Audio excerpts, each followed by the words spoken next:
त्याला मारला गोळ्या घालून, त्याचं मुंडकंही कापलं, त्याचं पोट फाडलं. म्हणजे पोट फाडलं याचा अर्थ त्याने त्याचं कातडं काढून घेतलं तस्करी करण्यासाठी. दुसरी गोष्ट जाळलं म्हणजे त्याचं त्याने तेल काढलं. इंटरनॅशनल मार्केटला त्या तेलाची किंमत भरपूर आहे. आणि दुसरी गोष्ट पुरावा नष्ट त्याने काढून पण टाकला. बर कमीत कमी 100 ते 150 फूट तो दरीत पडलेला. फर्स्ट डेला तिन्ही डेड बॉडीज आपल्याला मिळाल्या. त्यामुळे तो 13 ते 14 बिबट्याची पिल्ले आई बसून जे ऊस थोडं कामगारांना बिबट्याची काही ठिकाणी 2, काही ठिकाणी 3, काही ठिकाणी 1 अशी आतापर्यंत आपल्याला 13 पिल्ले.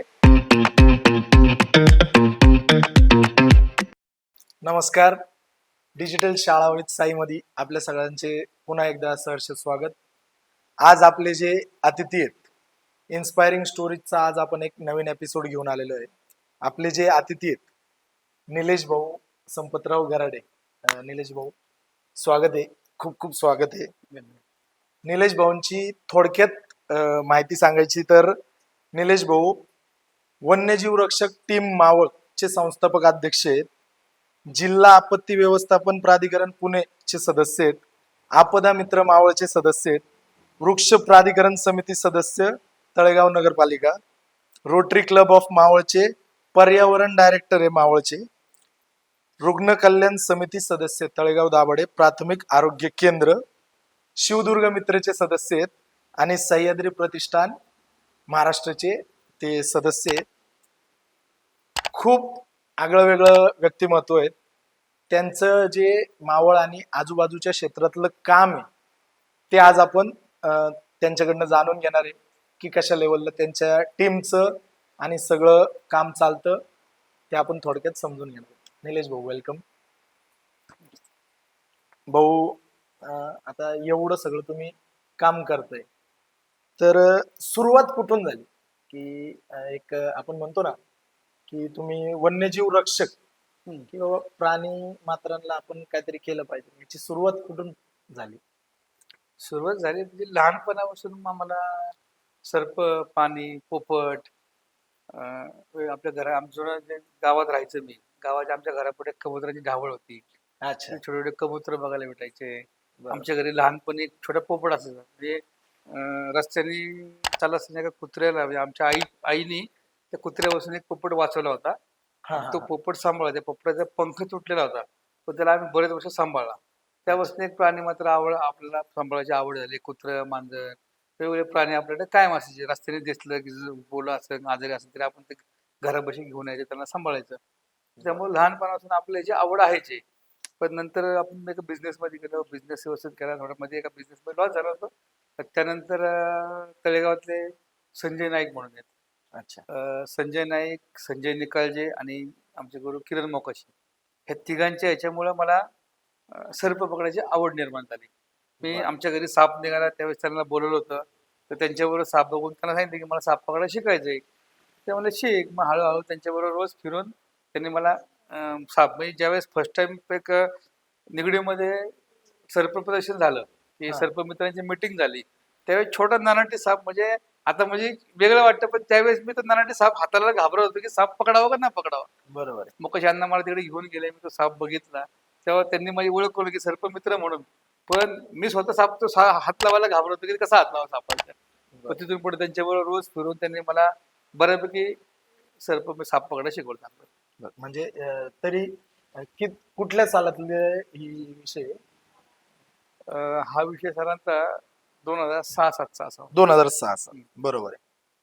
मग सुरुवातीला तुम्ही जसं सांगितलं की तुम्ही सर्पमित्र म्हणून काम केलं आणि मग त्याच्यानंतर तुम्ही जी आपली वन्यजीव रक्षकची जी संस्था स्थापन केली ती किती साली केली आणि ती कशी केली?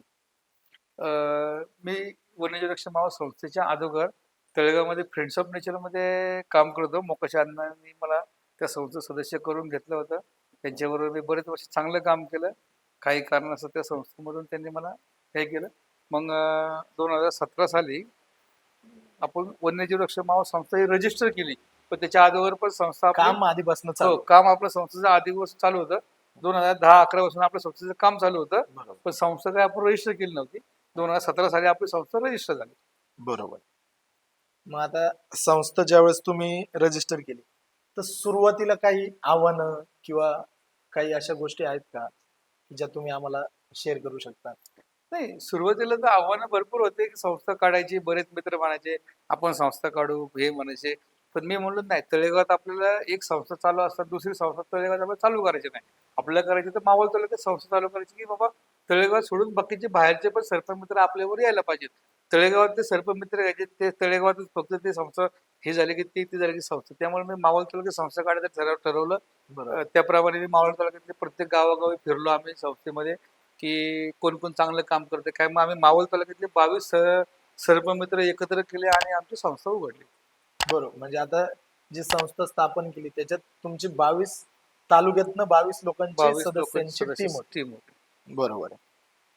मग आता तुम्ही संस्था स्थापन केली, त्याच्यानंतर सुरुवातीच्या काळातले रेस्क्यू जे तुम्ही केले वन्यजीव, हम्म. त्याच्याबद्दल थोडीफार माहिती. आता सर्वात सुरुवातीचं जर केली तर आपण साप पकडायला म्हणा संजय नाईक आणि संजय निकालजे यांनी सर्वात मोठी धामण जवळजवळ 9 ते 10 फुटाची धामण मला पहिल्यांदा हातात दिली. भीती तर वाटत होती की बाबा साप पकडतो आपण, आपल्याला नवीन येतो.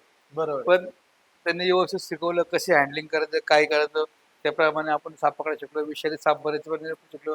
2010 साली आपण लेखापोमध्ये सगळ्यात मोठा एकटा म्हणजे फर्स्ट टाइम माझा लेखापोमधला कॉल झाला की 6.5 फुटाचा नाग आजपर्यंत एवढा मोठा परत मिळाला नाही. तो फर्स्ट टाइम मी एकटा तळेगाव संदीप सावंत सर्व्हिस दिगी आणि मी आम्ही तिघे जण गेलो. फर्स्ट टाइम तो एकट्याने कॉल केला सर्वात मोठा नागाचा. तिथून पुढे मग सवय झाली. त्यावेळेस पेपरवर नाव आलं, बरेच जणांनी हे केलं, त्यामुळे सर्पमित्रावर माझं नाव अजून वाढत गेलं. पुढं 2010 पासून मी अजून फेमस झालो. बरोबर.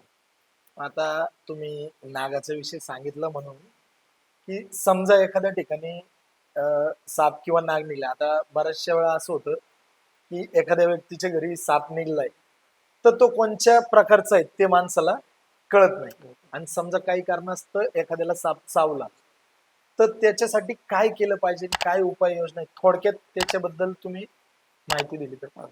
आता साप तर सर्वसामान्य शेतकरी माणसाला किंवा ज्याला लोकांना माहिती नसतो की कुठला साप आहे. आपल्याला जर सापाची ओळख नसेल तर तो साप आपण बिनविषारी समजून, ज्या पेशंटला साप चावलेला आहे नातेवाईकांनी रिलेटिव्हने सांगायचं की बाबा त्याला बिनविषारी साप चावलेला आहे, त्याला प्रथम डायरेक्ट दवाखान्यात न्यायचं, त्याला पळवायचं नाही. म्हणजे की बाबा पळवत नेणे असं की काय करणे, त्याला रिलॅक्स मध्ये शांत बसून त्याला दवाखान्यात घेऊन जाणे आणि ऍडमिट करणे आयसीयू मध्ये. जर सर्पमित्रांना माहिती आहे की बाबा साप दिसतं बिनविषारी, ते एक धनुर्वाचं इंजेक्शन घेतलं तर चालतं. पण साप विषारी असेल तर त्याला दवाखान्यात ऍडमिट करणं हेच गरजेचं असतं. कारण की साप माणसाचं रक्त पातळ करतो. मी समजा दोन सापाचे विषाचे 2 प्रकार आहेत, एक तर रक्तविष आणि चेताविष. जो एक सापाचं विष असतं की नाग आणि मण्यानं सापाचं रक्त हे पातळ करतो आणि बरं. घोणस, फुरसा आणि चापड्या हा जो साप चावल्याचं रक्त घट्ट करतो. बर. हा, त्यामुळे जर रक्त पातळ झाल्यामुळे माणसाला लवकर अटॅक येण्याची शक्यता असते. हा हा. त्यामुळे लवकरात लवकर दवाखान्यात नेणे, पण त्याला पळवणे नाही. आणि काही वेळेस असं पण होऊ शकतं की त्या माणसाला बिनविषारी साप चावलेला आहे आणि आजूबाजूच्या लोकांनी सांगितलं की तुला नाही, आता तुला साप चावलाय, आता तू मरणार. ह्या व्यतिरिक्त माणसाला घाबरतो, मग त्याला तो अटॅक येऊ शकतो, नाही. रक्त पातळ होतं, माणूस विचार करतो आता आपल्या नातेवाईकाचं कसं होणार, आपल्या मुलांचं काय होणार, आपल्या बायकांचं काय होणार. माणूस तो विचार केल्यामध्ये रक्त अजून बीपी वाढतं, बीपी वाढलं तर रक्त पातळ होतं आणि त्याला अटॅक येण्याची शक्यता असते. त्यामुळे कुणालाही साप चावला ते घाबरून जाऊ नये, दवाखान्यात जाऊन शांत. बरं. आणि मग हा सगळ्यात चांगला मुद्दा आहे माझ्या हिशोबाने, की साप विषारी आहे का नाही हे ज्याला चावलंय त्याला काही सांगायचं नाही, त्याला फक्त म्हणायचं काही नाही, तुला दवाखान्यात घेऊन चाललोय, तुला काही होणार नाही. खूप चांगली गोष्ट आहे.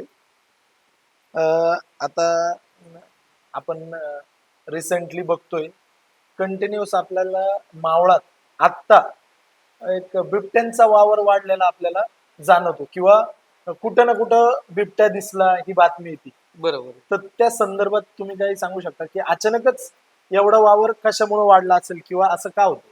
नाही, अचानक वावर वाढला असं काही बोलता येत नाही. मावळ तालुक्यामध्ये बिबट्या जवळजवळ 2010-11 सालापासून बिबट्या आधीमध्ये दिसत होते कुठेतरी.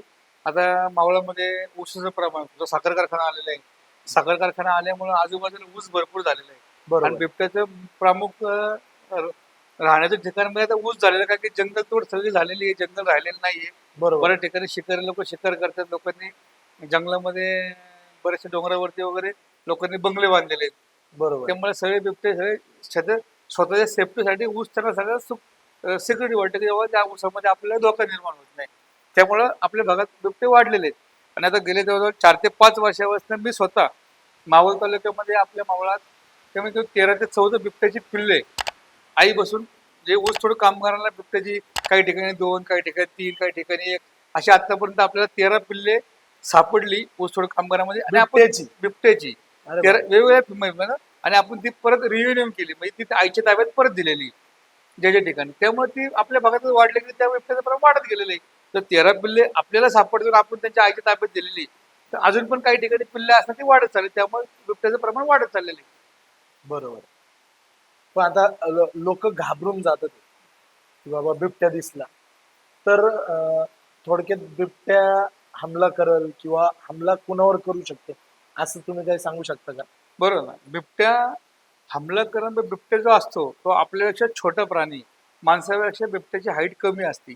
बिबट्या किंवा कुठलाही वन्य प्राणी स्वतःच्या शरीराच्या दुप्पट तिप्पट कधी हल्ला करू शकत नाही माणूस. पण जर एखादा शेतकरी शेती काम करत असेल, खाली बसलेला असेल, झोपलेला असेल किंवा लहान बाळ असेल, तर त्याच्यावरती बिबट्या 100% हल्ला करू शकतो. पण जर मोठा माणूस किंवा आजूबाजूला जास्त आवाज जर किलबिल असेल की आरडाओरडा चालू, तर बिबट्या येतात. सगळ्यात मित्र प्राणी म्हणजे बिबट्या. कॅट फॅमिली, मांजर फॅमिलीमध्ये जर असतो तो, पण सगळ्यात मित्र आहे तो. असं कोणाच्या माणसासमोर कधी दिसत नाही. आपल्याला जरी लांबून दिसला, आपली गाडी चावू जर लागली तर पळून जातो. बरोबर. माणसं कधी हल्ला करत नाही, पण जाता भुकेपोटी त्याला त्याला गावठी कुत्रे म्हणजे स्टेट डॉग्स श्वान आवडतं, बकरी आवडती, गाई. आता रिसेंटमध्ये नेरे म्हणजे दारुंडे गावामध्ये बेकरवरती हल्ला झाला होता. ते चालू असेल बिबट्याचं. आपल्या भागात बिबटे आहेत, मला थोडं परवा झालं. बरोबर. आता आता तुम्ही बोलले की शिकारी वगैरे होतात, तर शिकारी म्हणजे त्याच्यासाठी आपण काय केलं पाहिजे की बाबा शिकारी बरं. कमी व्हायला पाहिजे किंवा ज्या मावळात आता डोंगर भाग जास्त आहे तर शिकारी हे होतं ते ऐकण्यात येतं, त्याच्यासाठी आपण काय उपाययोजना केल्या? बरोबर ना. एक तर मी पहिलं म्हणजे शिकारी असं बोललो ना, पण शिकारी हे वन्य प्राण्याचे करत असतो. हा हा हा. दुसरी गोष्ट जो आला तुमचा शिकारीचा विषय, हा आता तुम्ही काढला विषय म्हणून मी बोलतो शिकारीचा, हा हा की जे मावळ भागात आहे आपल्या, जे बलाढ्य लोक म्हणजे मोठे मोठे पार्टीवाले यांच्याकडे बंदुकी आहेत, काही काही बंदुकीची लायसन आहे, काही बिना परवाना ज्याच्याकडे लायसन नाही ती पण लोक वापरले जाते. पण आपल्या मावळ भागातील बरेचसे असं मला दिसतं की स्थानिक लोक जे आहेत, हा. आदिवासी म्हणण्यापेक्षा की गाव भागातले लोक बाहेरच्या लोकांना साथ देतात की तुम्ही या, आम्ही तुम्हाला शिकारीला मदत करू. मग बाहेरचं 1-2 जण गपचूप बंदूक घेऊन येणार, त्याच्याबरोबर गावातले 4-5 पोरं जाणार, त्यांना 2 पैसे किंवा फक्त मटण खायला भेटणार, त्या हिशोबाने ते लोक त्यांच्यावर जातात बरोबर. आणि शिकारी करण्याला मदत करतात. जर स्थानिक गाववाल्यांनी जर बाहेरच्या लोकांना मदतच केली नाही आणि त्यांनी जर फॉरेस्ट डिपार्टमेंट सांगितलं की बाबा असे शिकारी लोक आलेले आहेत, तर गावातले 90% 80% शिकारी बंद होतील.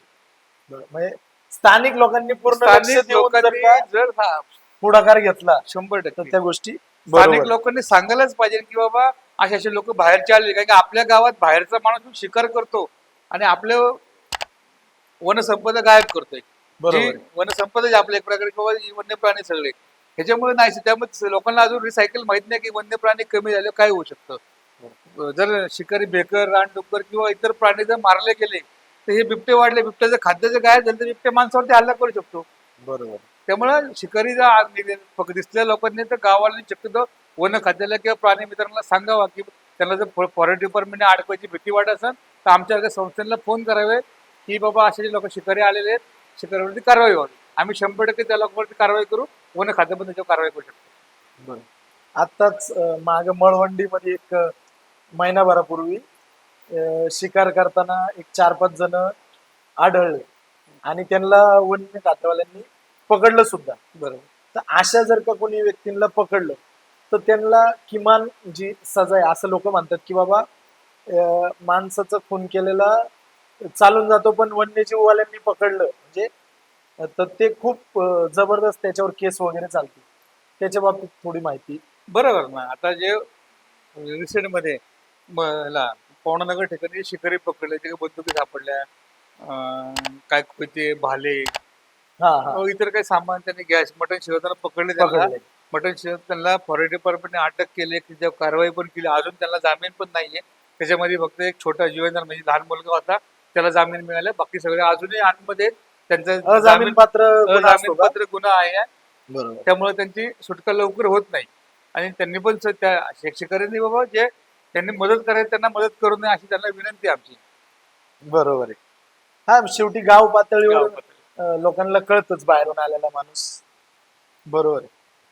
आता थोडक्यात वन्यजीव जे आहेत त्यांची तस्करी वगैरे होताना आपल्याला ऐकू येतं, किंवा आपण म्हणतो नाही का की खूप सारे प्राणी असे आहेत की ज्यांची तस्करी होती.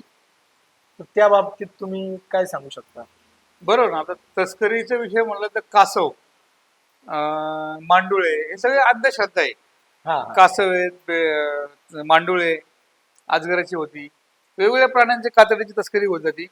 पण कासव काय पाळण्यासाठी काही जण म्हणतात मॅजिक आहे, जादू आहे, कासव असून पैसा नाही, ते सगळं खोटे आहे. काही 21 नखे 25 नखे असे लोक म्हणत असतात, पण हे काय खरं नाहीये. सगळे फॉरेस्ट डिपार्टमेंटने लावलेले एक षडयंत्र जाळ आहे की बाबा तू हा शिकारी पकडून दे म्हणून लोक तस्करी करणाऱ्याला पकडून देतात. आणि मांडवाचा विषय पण आहे, 2 किलोचं पाहिजे, 4 किलोचं पाहिजे, 5 किलोचं पाहिजे, काळाच पाहिजे. पण ह्याच्यामध्ये काही नसतं. ह्याच्यामध्ये गोरगरिबाचं मरण होतं. आता मध्ये एक किस्सा मी मुंबईचा ऐकला होता. त्यांनी स्वतःचं घर विकून ते एक मांडव विकत घेतलं आणि त्याला नंतर विकताना फॉरेस्ट डिपार्टमेंट पकडलं. मग ते सगळं जाळी लावलेली असती की कोणतरी काहीतरी सांगतं, प्रॉपर सेटिंग ह्याच्यामध्ये असती. काही तथ्य नसतं की मांडव. लोकांनी समजून घ्यावा की हे सगळं खोटं आहे, ब्लॅक मॅजिक नाही, काय नाही, कुठे पैशाचा पाऊस पडत नाही, काय कुठून वन्य प्राणी ठेवलं मिळत नाही. आता बोलता बोलता एक तस्करीचा किस्सा आहे म्हणून तो छोटा सांगतो मी थोडासा, की फॉरेस्ट डिपार्टमेंट मध्ये आपण गेल्या वर्षी एक 2-3 वर्षापूर्वी सहारा-इंडियामध्ये अजगर मारल्याची एक केस झाली. आपण संस्थेतर्फे वन्यजीव रक्षक मावा संस्थेकडनं आपण त्यांच्यावरती केस केली. त्यांनी अजगर मारून गोळी घालून अजगर मारला होता आणि त्या अजगराला त्यांनी जमिनीत जाळून पुरला होता. आपण त्यावेळेस तक्रार दिली होती की त्यांनी अजगराचं त्याला माहिती असताना म्हणजे अजगर हा हिंसक प्राणी नाहीये माहिती असताना पण त्या लोकांनी त्याला मारला होता. त्याचं पोट कापलं होतं, त्याला जाळला होता आणि त्याला पुरावा नष्ट करण्यासाठी जमिनीत जाळून पण काढून पण टाकला होता. बर. आपण इथून सहारा इंडियात जाऊन ते ठिकाणी ज्या ठिकाणी त्यांनी जाळला आपल्याला गुप्त माहिती मिळाली, आपण त्या माहितीप्रमाणे फॉरेस्ट डिपार्टमेंटला बरोबर घेऊन गेलो. त्यांना आपण त्या ठिकाणी अधिकाऱ्यांना बोलून घेतलं, पण ती लोक काही सांगितलं इथं काहीच नाहीये. मग आम्हाला जे ठिकाण होतं आम्ही तो ठिकाण थोडा सर्च केला. आम्हाला थोडा जमीन नॉर्मल धूर दिसला, जमीन गरम वाटली. आम्ही ती जमीन उकरून काढली. उकरल्यावरती आतमध्ये अजगराचं अवशेष सापडले. तोंडाचं कातड तोंड वेगळं केलं होतं आणि त्यांनी आणि त्या ज्यांनी अजगर मारला त्यांनी स्टेटमेंट पण दिलं की अजगराला आम्हाला भीती वाटते म्हणून आम्ही अजगराला मारला गोळ्या घालून. त्याचं मुंडकंही कापलं, त्याचं पोट फाडलं. म्हणजे पोट फाडलं याचा अर्थ त्यांनी त्याचं कातडं काढून घेतलं तस्करी करण्यासाठी. दुसरी गोष्ट जाळलं म्हणजे त्याचं त्यांनी तेल काढलं. इंटरनॅशनल मार्केटला त्या तेलाची किंमत भरपूर आहे. आणि दुसरी गोष्ट पुरावा नष्ट त्यांनी काढून पण टाकला. त्याच्यावरती आपण सगळं प्रकरण ओपन केलं. आता त्याच्यावरती अजून त्यांच्यावरती केस चालू आहे. अटक आहे. सारंडच्या 2 थार गाड्या म्हणजे त्यांच्या थार गाड्या, अग्निशमन गाड्या अजूनही त्यांच्याकडे जमा आहे ती. अरे बापरे. म्हणजे आता हे तुम्ही सांगताय म्हणून अशा गोष्टी कळत नाही, तर सामान्यांपर्यंत अशा बातम्या बाहेर नाही, लवकर येत नाही. ते पुरावा नष्ट केलेली केस सुद्धा आपण फॉरेस्ट डिपार्टमेंटने आपल्याकडे सविता रेड्डी पाटील वनपाल होते त्यावेळेस ह्याच्यामध्ये सारा इंडियामध्ये त्यांच्या समोर आपण जाऊन त्यांनी सगळं पाहणी करून केस त्यांच्यावरती गुन्हा रजिस्टर केलेला आहे. बरोबर. आता मध्ये आपण बघितलं होतं एक म्हणजे पर्यटक आपलं मावळ म्हणजे पर्यटनासाठी फेमस आहे.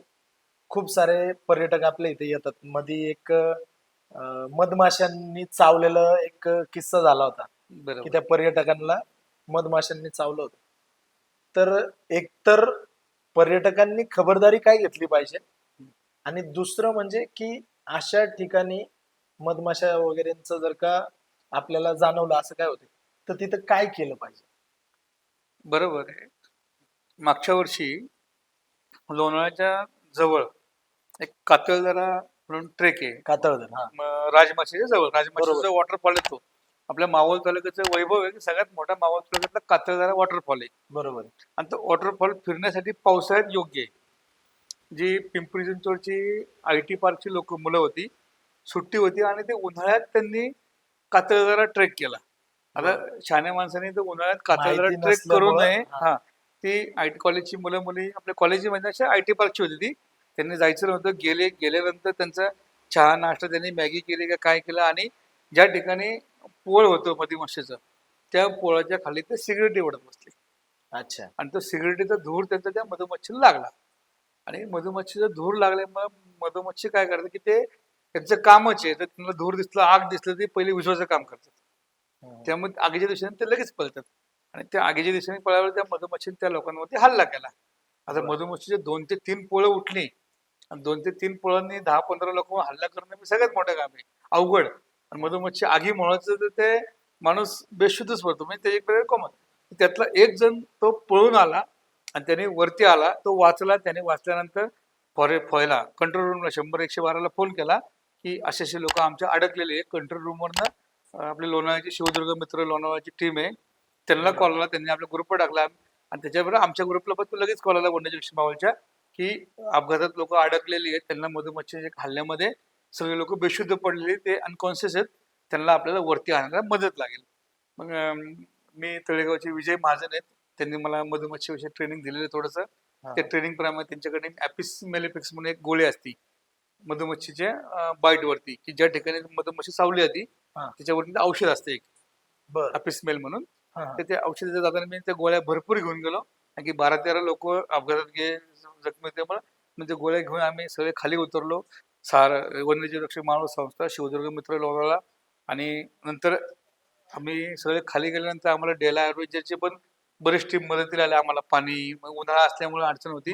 आम्ही जसं आहे तशी मुलं जवळजवळ 30 ते 40 जण त्यांच्या मदतीला धावलं. आम्ही गेल्यानंतर खाली जाऊन बघितलं, त्यांची अशी अवस्था होती की अशा आडवे तिडे पडलेले, बेशुद्ध पडलेले, काही फक्त हालत्यात, त्यांना उठता येत नाही, त्यांच्यामध्ये अंगावरती, गळ्यांवरती, मानव पायावरती सगळ्या ठिकाणी मधुमक्षी चावलेली आहे. तुम्हाला ते व्हिडिओ बघायला पण मिळेल ती. आणि मग त्यांना आपण गेल्यानंतर आमच्या तिथे लेडीज असल्यामुळे आमच्यावर आम्ही 2-3 महिला पण घेऊन गेलो, कारण की मुली असतात त्यामुळे त्यांच्या अंगावर काटेबिटे असतात. महिलांच्या अंगावरच्या महिलांनी, जेंट्सच्या अंगावर ज्यांनी सगळे त्यांच्या अंगावरचे काटे काढले, ते काटे काढायची सिस्टीम पण ती पण आम्ही तुम्हाला दाखवून देऊ वाटलं सर. ते सगळे काटे काढल्यानंतर त्यांना प्रत्येकाला ती गोळी सारली. त्याच्यावरती 1 तासाभरात सगळे शुद्धीवर आले, व्यवस्थित झाले, आणि त्यांना मग स्वतःहून चालत ते गोळी खाल्ल्यामुळे औषध स्वतःहून चालत 3 तासाचा प्रवास त्यांनी स्वतः केला. आणि आज सगळं सुखरूप आहेत. त्यांनी नंतर आपले आभार मानायला पण आपल्याला भेटायला आले होते. बरोबर. आणि नाही, हेच काय होतं की परिसर माहिती नसतो, हो, आणि तिथं जाऊन आपण काय करतोय, उन्हाळ्यात जायला पाहिजे का नाही झालं, पण पर्यटकांना अंदाज नसतो, आणि मग असं काहीतरी चुकीचा प्रकार बरोबर. घडतो. तो जो ट्रेक आहे, हा कातळदारा ट्रेक, हा फक्त पावसाळी फिरण्यासाठी आहे. तो उन्हाळ्यात कुणी फिरू नये. आणि मधुमक्षीचा जो हल्ला झाला, मधुमक्षीचे हल्ले ते काही कातळदारा ठिकाणी नाहीये. बऱ्याचशा केव्ज आहेत, ज्या लेणीज असतात, गुहा असतात, त्या ठिकाणी ते मधुमक्षीचे पोळ असतात. जर मधुमक्षीचे पोळ उठले, कुणी आरडाओरडा केला, कुणी दगड मारलं किंवा कुणी धुराने, तर मधुमक्षी जर समोर दिसले तर आपलं शर्ट का काय ओढणी असेल, लेडी असतं ओढणी, जेंट्स असतं आपलं शर्टचं बटन काढून शर्ट असं करायचं, आणि जमिनीवरती फ्लॅट झोपायचं. जर फ्लॅट हालचाल नाही करायची, फ्लॅट झोपलं तर मधुमक्षीची पोळ निघून जातं. पण मधुमक्षी दिसल्यानंतर कुणीही पळू नये. जर पळालं तर त्याच्या अंगावर हल्ला होतो. लांब पळायचं. मधुमक्षी दिसलं जास्त पळा, असं वाटलं की आपल्या अंगाकडे येतं, जवळ दिसलं तर सरळ जमिनीवर फ्लॅट झोपणे आणि कान वगैरे झाकून घेणे, मग सेफ राहतो. बरोबर. आता थोडक्यात मागाशी तुम्ही कासवाचं वगैरे सांगितलं, तर आपण घरी कुठले प्राणी ठेवू शकते, म्हणजे आपण म्हणतो ना की एक पाळू शकते, पाळीव प्राणी कुठले, आणि कुठले म्हणजे बऱ्यापैकी लोकांना नीट अंदाज नाही की आता तुम्ही कासवाचं बोलले, तर कासव घरी पाळू शकताय आपण का नाही, कारण का बऱ्यापैकी लोकांच्या टाकीमध्ये, फिश टँक मध्ये आपल्याला कासव वगैरे दिसतं. कुठल्याही प्रकारचं कासव आपल्या भारतामध्ये पाळायला बंदी आहे.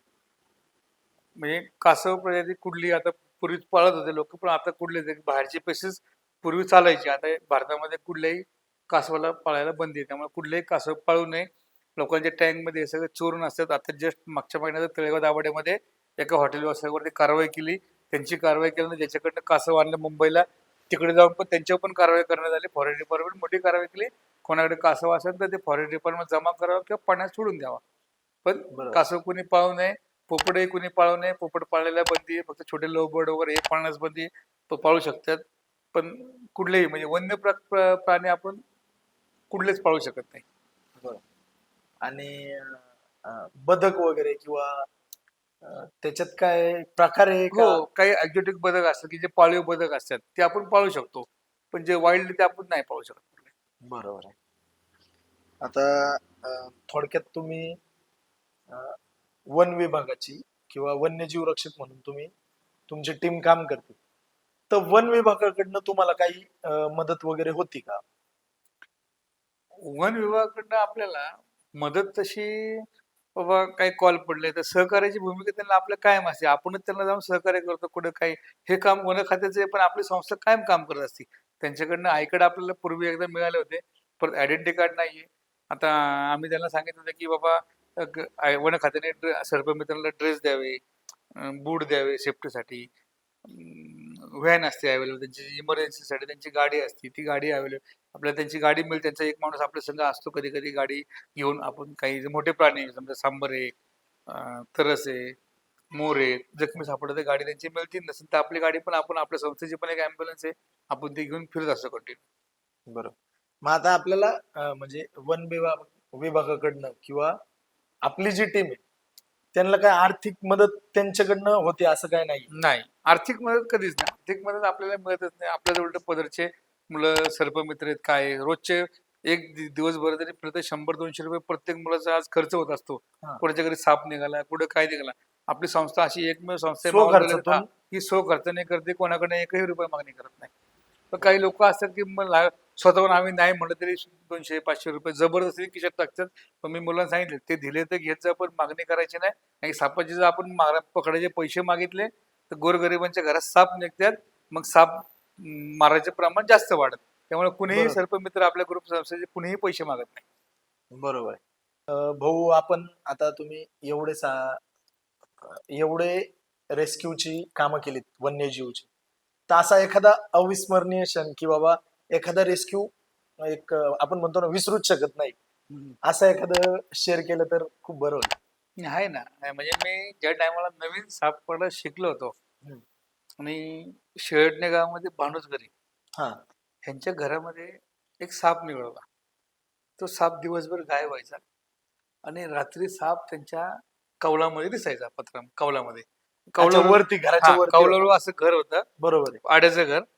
त्याच्यामध्ये वरती त्यांच्या वरती त्या आड्यामध्ये शिवाय विशेष म्हणजे एक साईडला गवरेर असलेला, एक साईडला कडवर असलेला वरती हा, आड्याच्या हा. घरामध्ये. आणि रोज रात्री साप त्यांना रात्री दिसायचा वरती नाग. दिवसभर साप गायब व्हायचा. रात्रभर ती लोक अशी बसून असायची. सकाळी 4ला, 5ला, 3ला फोन करायचे, अहो येता का? पण आपले सर्पमित्र ते जवळपासचे कोणी गेलं की साप गायब असायचा. एक दिवस मला परत सकाळी 4:30-5 वाजता मला फोन आला, अहो तुम्ही या, साप समोरच बसलेला आहे, काही करून तुम्ही या. अहो म्हणलो मी तळेगाव राहतो, तुमचं शिळाटणं लांब आहे. नाही काही करा तुमचे, मी पैसे देईन, तुम्हाला न्यायला येईन, पण तुम्ही याच. मग मी नाही म्हणलो येतो गाडी घेऊन. मी माझी स्वतःची गाडी घेऊन गेलो. मला तिथं पोहोचायला 5:30-6 वाजले होते. 6 वाजता मी त्यांच्या घरामध्ये गेलो. तर त्यांच्या घरात बघितल्यानंतर एक साईडला अशी घरात सगळी म्हणजे वरच्या बाजूला त्यांनी गवऱ्या रचलेल्या आणि एक साईडला कडवा रचलेला आणि हा. मध्ये तुळे होत्या, जुन्या अशा घरात. जुन्या घरातल्या बरोबर आहे. अशा तुळे होती. हा, हा. आणि त्या तुळेवरती उभं राहून वर कौलावर साप दिसत होता. मी बळबळ तिथे वर चढलो. दरवाज्यावरनं शिडी पण नव्हती. त्या दरवाजाच्या पायरी चढून ते वर चढायचं आणि त्या तुळेवर जायचं. तुळेवरती गेल्यावरती साप दिसत होता. तर साप तिथं बसला होता निवांत. मी एकदम हळू शांत मध्ये गेलो.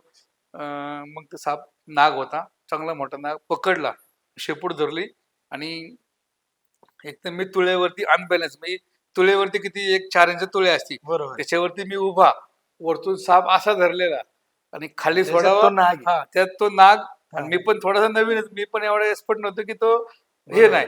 आणि त्याच्यामध्ये साप खाली सोडायचं, पुढे ते खाली घर आणि जुने मातीचे सावरलेलं घर आणि खाली लोकांचं पण हे. मग काय करा, डोकं चाला ना. 5 मिनिटं 10 मिनिटं गेले, तिथे नवीन सकाळी पाटे कोण तिथे कोण पण नाही. साप तर काढलाय त्यांच्या घरात. मग 5 मिनिटं विचार केला, मग इकडे तिकडे बघायचं. एक तर माझं पूर्ण लक्ष त्या सापाकडे. एकदा आता स्ट्रिकने साप वगैरे, मी तुळेवरती अनबॅलन्स की मी काहीच करू शकत नाही. बरोबर आहे. हलतं पण येत नव्हतं मला.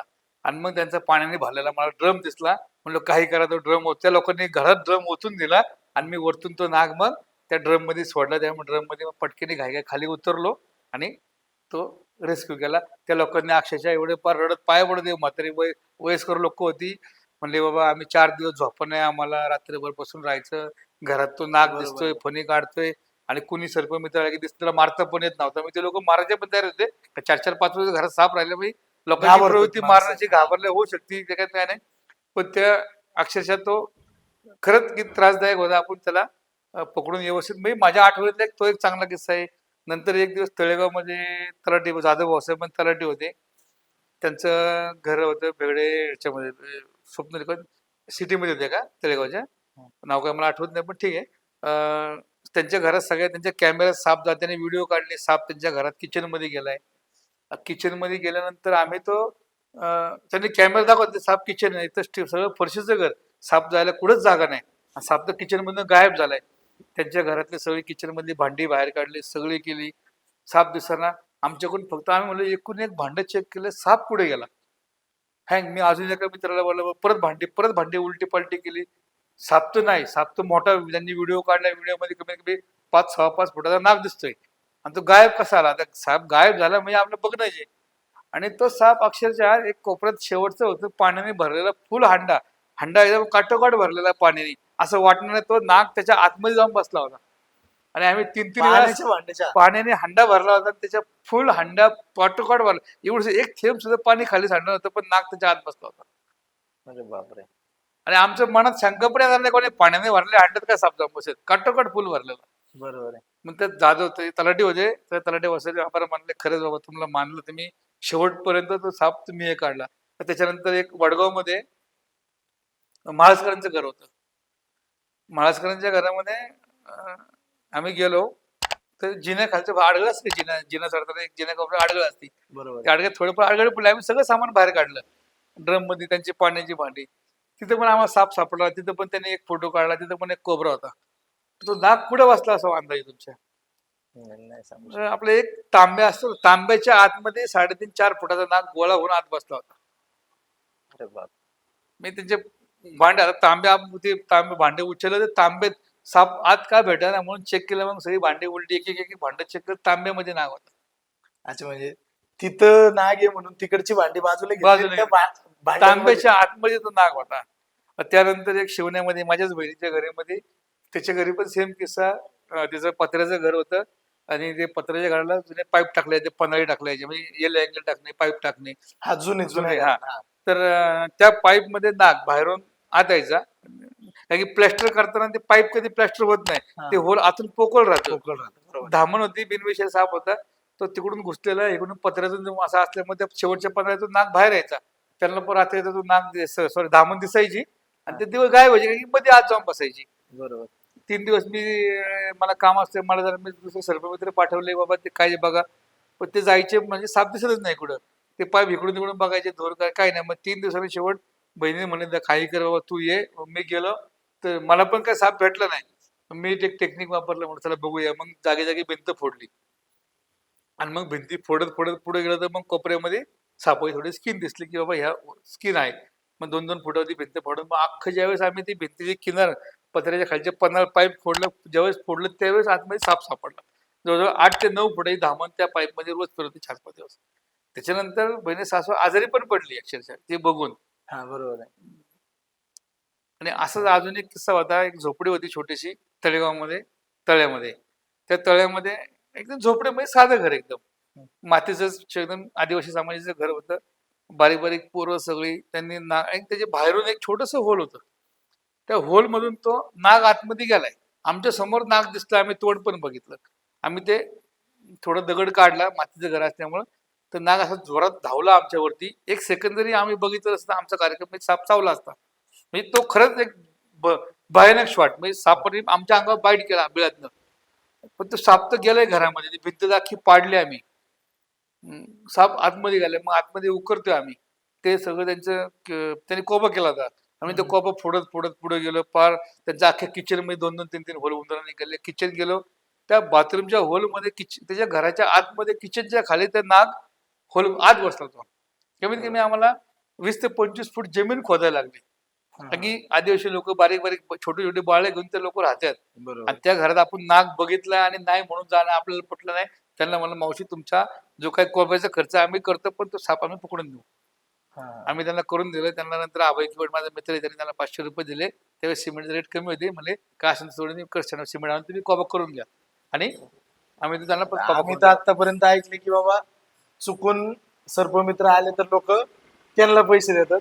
इथं सर्पमित्रच कोबा करायला पैसे देऊन नाही जाते. आता जर गरीब आहे बाबा, नाही, गरीब बरोबर. आदिवासी कुटुंब आहे, त्यांचे हातावर पोट आहे आणि असे परत जर होल मुके राहिले आणि परत दुसरा सापाला बारीक बरोबर. बाळ चावलं काय, ज्यांचे रोजगारी हातावर पोट आहे, त्यांना आपल्याला पैसे देण्याचे आहेत.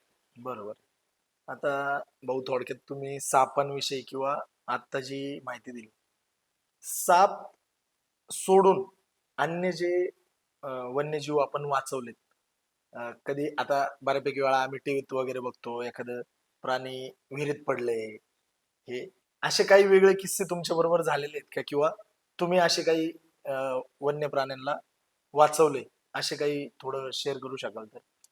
आहेत ना आता आपण उद मांजर सीवेड ज्याला म्हणतात, हा. आपण बऱ्याच ठिकाणी जे उद मांजर हॉटेल व्यावसायिक आहेत किंवा काही लोकांच्या घरांमध्ये उद मांजर हा हे करतात, पिल्लं घालतात, त्यांना आपण व्यवस्थित जंगलात सोडून देतो. लोक घाबरले असतात, त्यांना सोडायला लागतात. ते आपण सेफमध्ये पकडून त्यांना व्यवस्थित सोडतो. आपण मोर बरेच वेळा जखमी सापडलेले, कुत्र्यांचे हल्ले सापडले, आपण त्यांना वाचवून त्यांना ट्रीटमेंट करून त्यांना जंगलात सोडलेले आहेत. बरोबर आहे. बेकर आहेत, बऱ्याच वेळा बेकरीची पिल्लं आहेत. काही आदिवासी लोकांकडे बेकरं त्यांच्या शेळ्यांबरोबर राहिलेले असतात. ती आपण बऱ्याच वेळा सोडण्याचा प्रयत्न न केल्यास त्यांना आपण खात्रीला प्राणी संग्रहालयात जमा केलेले आहेत. बरोबर आहे. दुसरी गोष्ट, विहिरीत आम्हाला 2 ते 3 वेळेस बेकर सापडलेले आहे. त्यानंतर नवलाखोपऱ्या ठिकाणी एका कंपनीच्या आतमध्ये ती जी ड्रेनेज लाईन असती, त्या ड्रेनेजमध्ये सांबर म्हणजे मोठं सांबर अडकलेलं आहे, हे सापडलेले आहे. असे बरेच वेगवेगळे प्राणी आहेत. आता हे सापडले तर तुम्ही जंगलात सोडता किंवा मग ह्याला देता कात्रजच्या नाही आता जर काही जखमी असेल काय असेल तर आम्हाला ते कात्रजला किंवा रेस्क्यू चॅरिटेबल ट्रस्टला भुगाव यांच्याकडे पाठवावं लागतं. पाठवल्यानंतर त्याच्यावरती परत ट्रीटमेंट झाल्यानंतर ते आपल्याकडे परत आणतात. ज्या ठिकाणी आपल्याला ते भेटतं आपण त्याच ठिकाणी त्याला रियुनियन करतो. त्याच्यामध्ये आता नवलाखोपऱ्या ठिकाणी 3 वर्षापूर्वी आता विहिरीतलं सांबर आपण बाहेर काढलं होतं, त्याला सोडलं. त्याच्यानंतर गेल्या वर्षी पण एका विहिरीत सांबर पडलं होतं, त्याला सुद्धा आपण बाहेर काढलं, व्यवस्थित काढलं जायने सेफ्टी. आपले जे व्हिडिओज तुम्हाला बघायला भेटतात, दाखवतो मला व्हिडिओ आपण त्या पण आपण त्याला व्यवस्थित सुखरूप बाहेर काढलंय. त्याच्यानंतर एक 15 दिवसांनी महिन्याभरानंतर हे नवलाखोपऱ्यामध्ये एक कंपनी आहे, कंपनीची त्यांनी जी ड्रेनेज लाईन बांधली होती, त्या ड्रेनेज लाईन कुठून तरी आला असं ते पडलं, अडकलं. जसं खाली बसलं तर त्याला ते वरती निघता येईना, आम्हाला त्याला क्रेन लावून बाहेर काढावं लागलं. अरे क्रेन लावून त्याला बाहेर काढलं, सोडलं तर ते लगेच पळत गेलं. असे बरेच वेगवेगळे किस्से आहेत किंवा ते आपल्याला काढलेले. विहिरीमध्ये एवढ्या विहिरीमध्ये 30 ते 40 फूट विहिरीतनं आपण सांबर बाहेर काढणं जाय ते अवघड काम आहे. जोखमीचं काम असतं, पण आपल्या टीमने सगळं सेफ्टी इक्विपमेंट सगळे व्यवस्थित लावून आपण केलेले आहे. त्यानंतर एक 2 वर्षापूर्वी दुर्मिळ फ्लेमिंगो जे पक्षी आहेत बाहेर देशातनं आपल्याकडे ते येत असतात, स्थलांतर करतात. स्थलांतर करत असतात. हा. तर त्यांचं विजेच्या खांबाला लागून शॉक लागून ते 4 ते 5 मृत्युमुखी पडले. त्यापैकी 2 आपल्याला जिवंत सापडले, जे पंख किंवा पाय तुटले होते, म्हणजे शॉक लागला होता. आपण त्यांना व्यवस्थित रेस्क्यू केलं आणि त्यांना पुणे भुगाव या ठिकाणी पोच करून त्यांच्यावरती स्टेटमेंट करून आज ते व्यवस्थित झाले. पण त्यांनी परत ते ज्या ठिकाणी त्यांचे आदिवासी त्या ठिकाणी त्यांनी ते रिलीज केले, कारण की या ठिकाणी त्याचा आदिवासी नाहीये, बरोबर. त्यामुळे ते आपल्या भागात काय सोडले नाही, त्यांनी तिकडे नेऊन सोडून दिले. त्याच्यानंतर अजून एक 2 किस्से असे आहेत की इंदुरी ठिकाणी बगळ्यांचे एक वडाचं झाड होतं. म्हणजे आता वटपौर्णिमा आत्ताच झाली, हा. वटपौर्णिमेच्या 2 दिवस आधीच एक वडाचं झाड खाली पडलं होतं. वडाच्या झाडावर 100 ते 150 बगळे होते.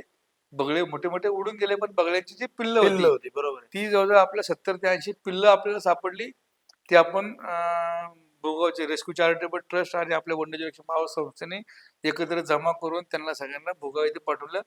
त्यांची पिल्लं मोठी झाली, व्यवस्थित झाल्यावर परत त्याला इंदूर ठिकाणी आणून सोडून दिले. त्याच्यानंतर तळेगाव दाभाडेमध्ये पण जिजामात चौकामध्ये तुळजाभवानी मंदिराच्या तुळजाभवानी मंदिराच्या पाठीमागे एका बाबळीच्या झाडावरती बगळ्याची घरटी होती. बगळे ते बाबळीचं झाड सुद्धा विजेच्या तारावरती आडवं झाल्यामुळे ते पडलं खाली, ते पावसाच्या याने. त्याच्यावरती पण सेम किस्सा घडला. बगळ्याची पिल्लं होती आणि त्या बगळ्याला पिल्लाला रेस्क्यू करून ट्रीटमेंट करून परत त्याला तळ्यावरती आणून सोडून दिले. असे वेगवेगळे भरपूर वन्य प्राणी एक आपण पकडलेत, रेस्क्यू केल्यात. पवनानगर या ठिकाणी एका कंपनीच्या ह्याच्यावरती लेपर्ड होता. लेपर्ड असा कंपाऊंड चालल्यामध्ये त्याच्या पायामध्ये काच घुसली होती, तो जखमी झाला होता. त्याला काही उडी मारता येत नाही की त्याची पायामध्ये काच अडकली होती. बरोबर. मग आपली टीम आणि भुगा रेस्क्यू चॅरिटेबल आणि फॉरेस्ट डिपार्टमेंट संयुक्त रेस्क्यू ऑपरेशन केलं. त्या लेपर्डला आपण भूल दिल्यानंतर तो बेशुद्ध झाल्यानंतर त्याला पकडून त्याच्या पायातली पुण्याला ठिकाणी नेऊन काच काढून त्याला व्यवस्थित करून परत जंगलात सोडून दिला. बरोबर. मग आता भाऊ, आता तुम्ही एवढे जे कंटिन्यू काम करताय, ह्याला आपल्याला निधी वगैरे शेवटी लागतोच. ज्या वेळेस आता तुम्हाला कॉल आला, पवनानगरला जायचंय, पेट्रोल पासनं सुरुवात आहे, बरोबर. तर तुम्ही हे सगळं निधी वगैरे याचं संगोपन कसं करता? किंवा आता निधी म्हणजे आपले काही मुलं असेल की बाबा आता आम्हाला याची आवड निर्माण, एक छंद आहे आम्हाला तो, की बरोबर. वन्य प्राणी पकडणे, वन्य प्राण्याचा आपला आवड निर्माण झाली. त्यामुळे आम्हाला जर एखादी वन्य प्राणी कुठेतरी अडकला हा समजला तर आम्ही फॉरेस्ट डिपार्टमेंटच्या फक्त कॉल करून सांगतो की अशा ठिकाणी वन्य प्राणी आम्ही जाऊन रेस्क्यू करतो. आणि आपल्या प्रत्येकाचा बिझनेस आहे, कोण इंजिनियर आहे, आर्किटेक्ट आहेत, माझे स्वतःच्या मध्ये डेव्हलपमेंटचे बरोबर. टीम मध्ये. मी ते पैशाचा विचार करत नाही, पण जे छोटी छोटी मुलं त्यांना आम्ही आमच्या गाडीत नेतो. आणि कोणी असं पैशाच्या अपेक्षेने काम करत नाही. पैशाच्या आशेने काम केलं असतं तर आमची संस्था टिकली पण नसती, मुलांमध्ये भांडणं झाली असती आणि बरोबर. जो तो म्हणला असता माझ्या एरियात तू यायचं ना, तुझ्या एरियात मी येणार नाही, असे बरोबर. वाद म्हणजे झाले असते. त्यामुळे पैशासाठी कुणी काम करत नाही. नाही नाही, ऍक्च्युली म्हणजे थोडक्यात आता आम्हाला पण पूर्णपणे माहिती नसल्यामुळं हा निधीचा प्रश्न आला. पण तुमच्या उत्तरामुळे लक्षात आलं की सगळे वैयक्तिक काम धंदा करणारी लोक आहेत, बरोबर. ज्यांना आवड आहे ते एकत्र येऊन आपण आपली संस्था बरोबर. चालू केलेली आहे. कारण की पैशासाठी जर केलं तर संस्था टिकणार नाही. कारण की जो तो म्हणून मला पैसे बरोबर, बाबा नक्कीच. ह्या सापाचे जर पकडायचे पैसे भेटणार असतील तर 10 जण म्हणतील मी जातो, कारण की ते पैसे भेटणार आहेत.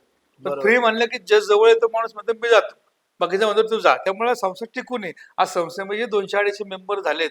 हेच कारण असते की सगळे एक जिव्हाळ्याचे एकत्र झालेले आहेत. जे बाबा हे असते काही नाही, पण बरोबर. एक जिव्हाळा असल्यामुळे सर्पमित्र टिकू नये सगळे. बरोबर. आता अं, एक वनवा जो आपला लागतो, हो, त्या वनव्यामध्ये वन्यजीव खूप सारे हे होतात. बरोबर. त्याच्याबद्दल तुम्ही काय थोडीफार माहिती देऊ शकता का? आता वनवा जो असतो, फॉरेस्ट डिपार्टमेंट दरवर्षी जाळपट्टा घेत असतो. जो फॉरेस्ट डिपार्टमेंट जाळपट्टा म्हणजे?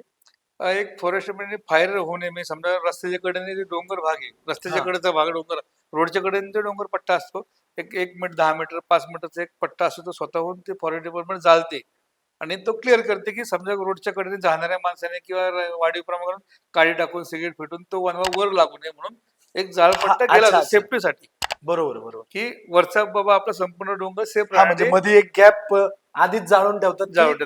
पुढं हा, समजा खालून काय पेटलं तर वर हा, जाऊ नये म्हणून बरोबर. जाळपट्टा घेतला जातो. पण काही आदिवासी किंवा आदिवासी समाज म्हणायचे किंवा गुराखी त्यांचे एक गैरसमज आहे की जुनं गवत जाळलं की नवीन गवत चांगलं येतं.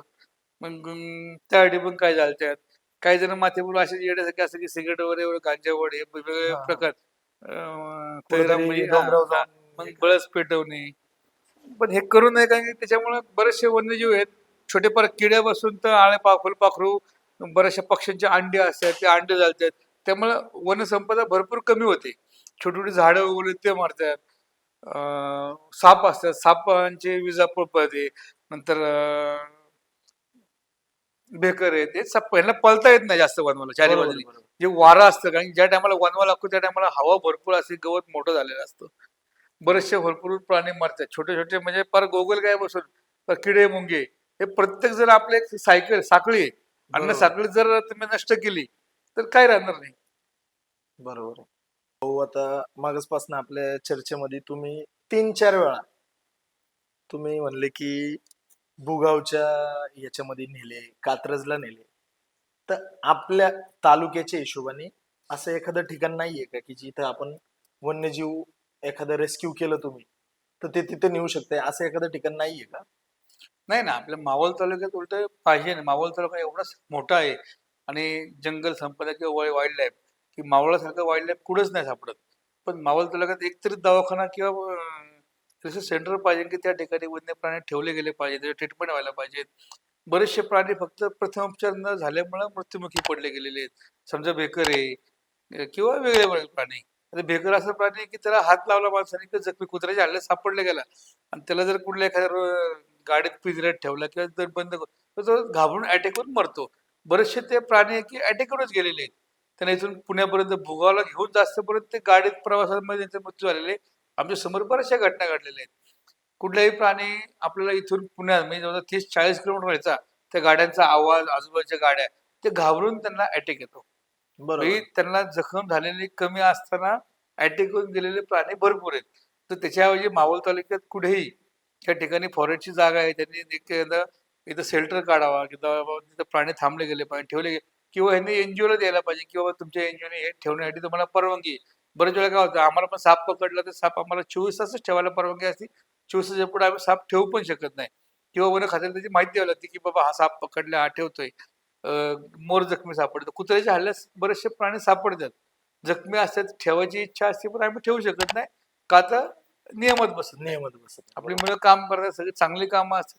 जर हेच जर फॉरेस्ट डिपार्टमेंटने आपल्या मावळ तालुक्यात कुठे एखादं सेंटर उघडलं आणि तिथे त्याचे डॉक्टर अवेलेबल केले, ते ठेवलं तर चांगलंच आहे. आपल्या मावळ तालुक्यात डॉक्टर सगळीकडे अवेलेबल असतात, पण जास्त करून ते स्टेट डॉग, गाई, गुरु ह्याच्यावर जास्त काम करतात. वाईल्डलाईफवर काम करणारे डॉक्टर कमी आहेत आपल्याकडे. तसे कामशेटमध्ये रुपा लडके मॅडम काम करतात. बाकी ठिकाणचे डॉक्टर शक्यतो नाही म्हणतात, आम्ही नाही करत ते. की एखादा प्राणी आमच्याकडे ठेवून जा, मग फॉरेस्ट डिपार्टमेंट बरोबर बरेचसे प्रकार घडतात. पण ह्यासाठीच बाबा फॉरेस्ट डिपार्टमेंटने त्यांचा ऑथोराइज एखादं शेल्टर इथं मावळला उघडलं पाहिजेत आणि त्याच्यामध्ये ते जखमी प्राणी ठेवण्याची परवानगी घेतली पाहिजे. बरोबर. आता मगाशी तुम्ही सांगितलं की सापाचे खूप सारे प्रकार आणि गोष्टी सांगितल्या. पण आपण आता पिक्चर मध्ये बघतो की आम्ही एवढा मोठा एनाकोंडा बघितला, मोठा अजगर बघितला. तर आपल्या भागात असा किती मोठा अजगर आपल्या भागात तुम्ही बघितलाय किंवा रेस्क्यू केलाय? आपल्या भागात आपण आयरोडे, नंतर कामशेत, कामशेत झाल्यानंतर बेडशे लेणी, हे ठिकाणी आपण 13-14 फुटापर्यंतचे अजगर पकडलेले आहेत. आपल्या मावळात. मावळ तालुक्यात आपल्याकडं आपलं सह्याद्रीचा पर्वत ह्या भागामध्ये डोंगर रांगामध्ये अजगर बरेचसे मोठ्या प्रमाणात आहेत आणि चांगले वाढलेले आहेत. पण बाबा काही शिकारी जे पूर्वी बंद झाले होते किंवा जुने सर्पमित्र जे काम करत होते, ते इथं अजगर पकडायचे आणि तामिनी घाट, लांब लांब जंगलातून सोडायचे. त्यामुळे आपल्याकडचे ते बऱ्यापैकी कमी झाले होते. पण जसं आपण काम करतो, आपण त्या ठिकाणी एखादा साप पकडला, आपण 4 ते 5 किलोमीटरच्या आतमध्ये परत तो त्याच ठिकाणी सोडला जातो. त्यामुळे त्याची संख्या वाढत चालली, की आता वडगावपर्यंत आपल्याला अजगर भेटले आणि कुठल्याही त्या अजगरापासून की कुठल्या सापापासून जे लोकहानी, कोणाला मृत्यू पडले की कोण जखमी झाले असं काहीच नाहीये. ते त्यांची शिकार करतात, त्यांची ते हाईट असते. त्यामुळं अजगर आपल्याकडे आता बऱ्यापैकी वाढलेलं किंवा महिन्या-2 महिन्यात एक तरी अजगर कुठेतरी आपल्याला कॉल होतो. पूर्वी 4-4, 5-5 वर्षांनी कधीतरी एखादा अजगर भेटायचा. आज अजगरांची संख्या एवढी वाढत चालली की बाबा आपल्याकडे निसर्गासाठी ती गोष्ट निसर्गासाठी चांगली. चांगली आहे. कारण की हेच होतं ना की अजगरांचं कुठलं भक्ष्य नाही खाल्लं तर ते वाढत जाते. तसं मृत्युमुखी पडलेले प्राणी तरस खातो. तरस म्हणजे आहे ना, ते जखमी प्राणी, सडलेले प्राणी असतात ते तरसत नाही खाल्ले तर मग ते आपल्या इथं वास होणार, दुर्गंधी तयार होणार.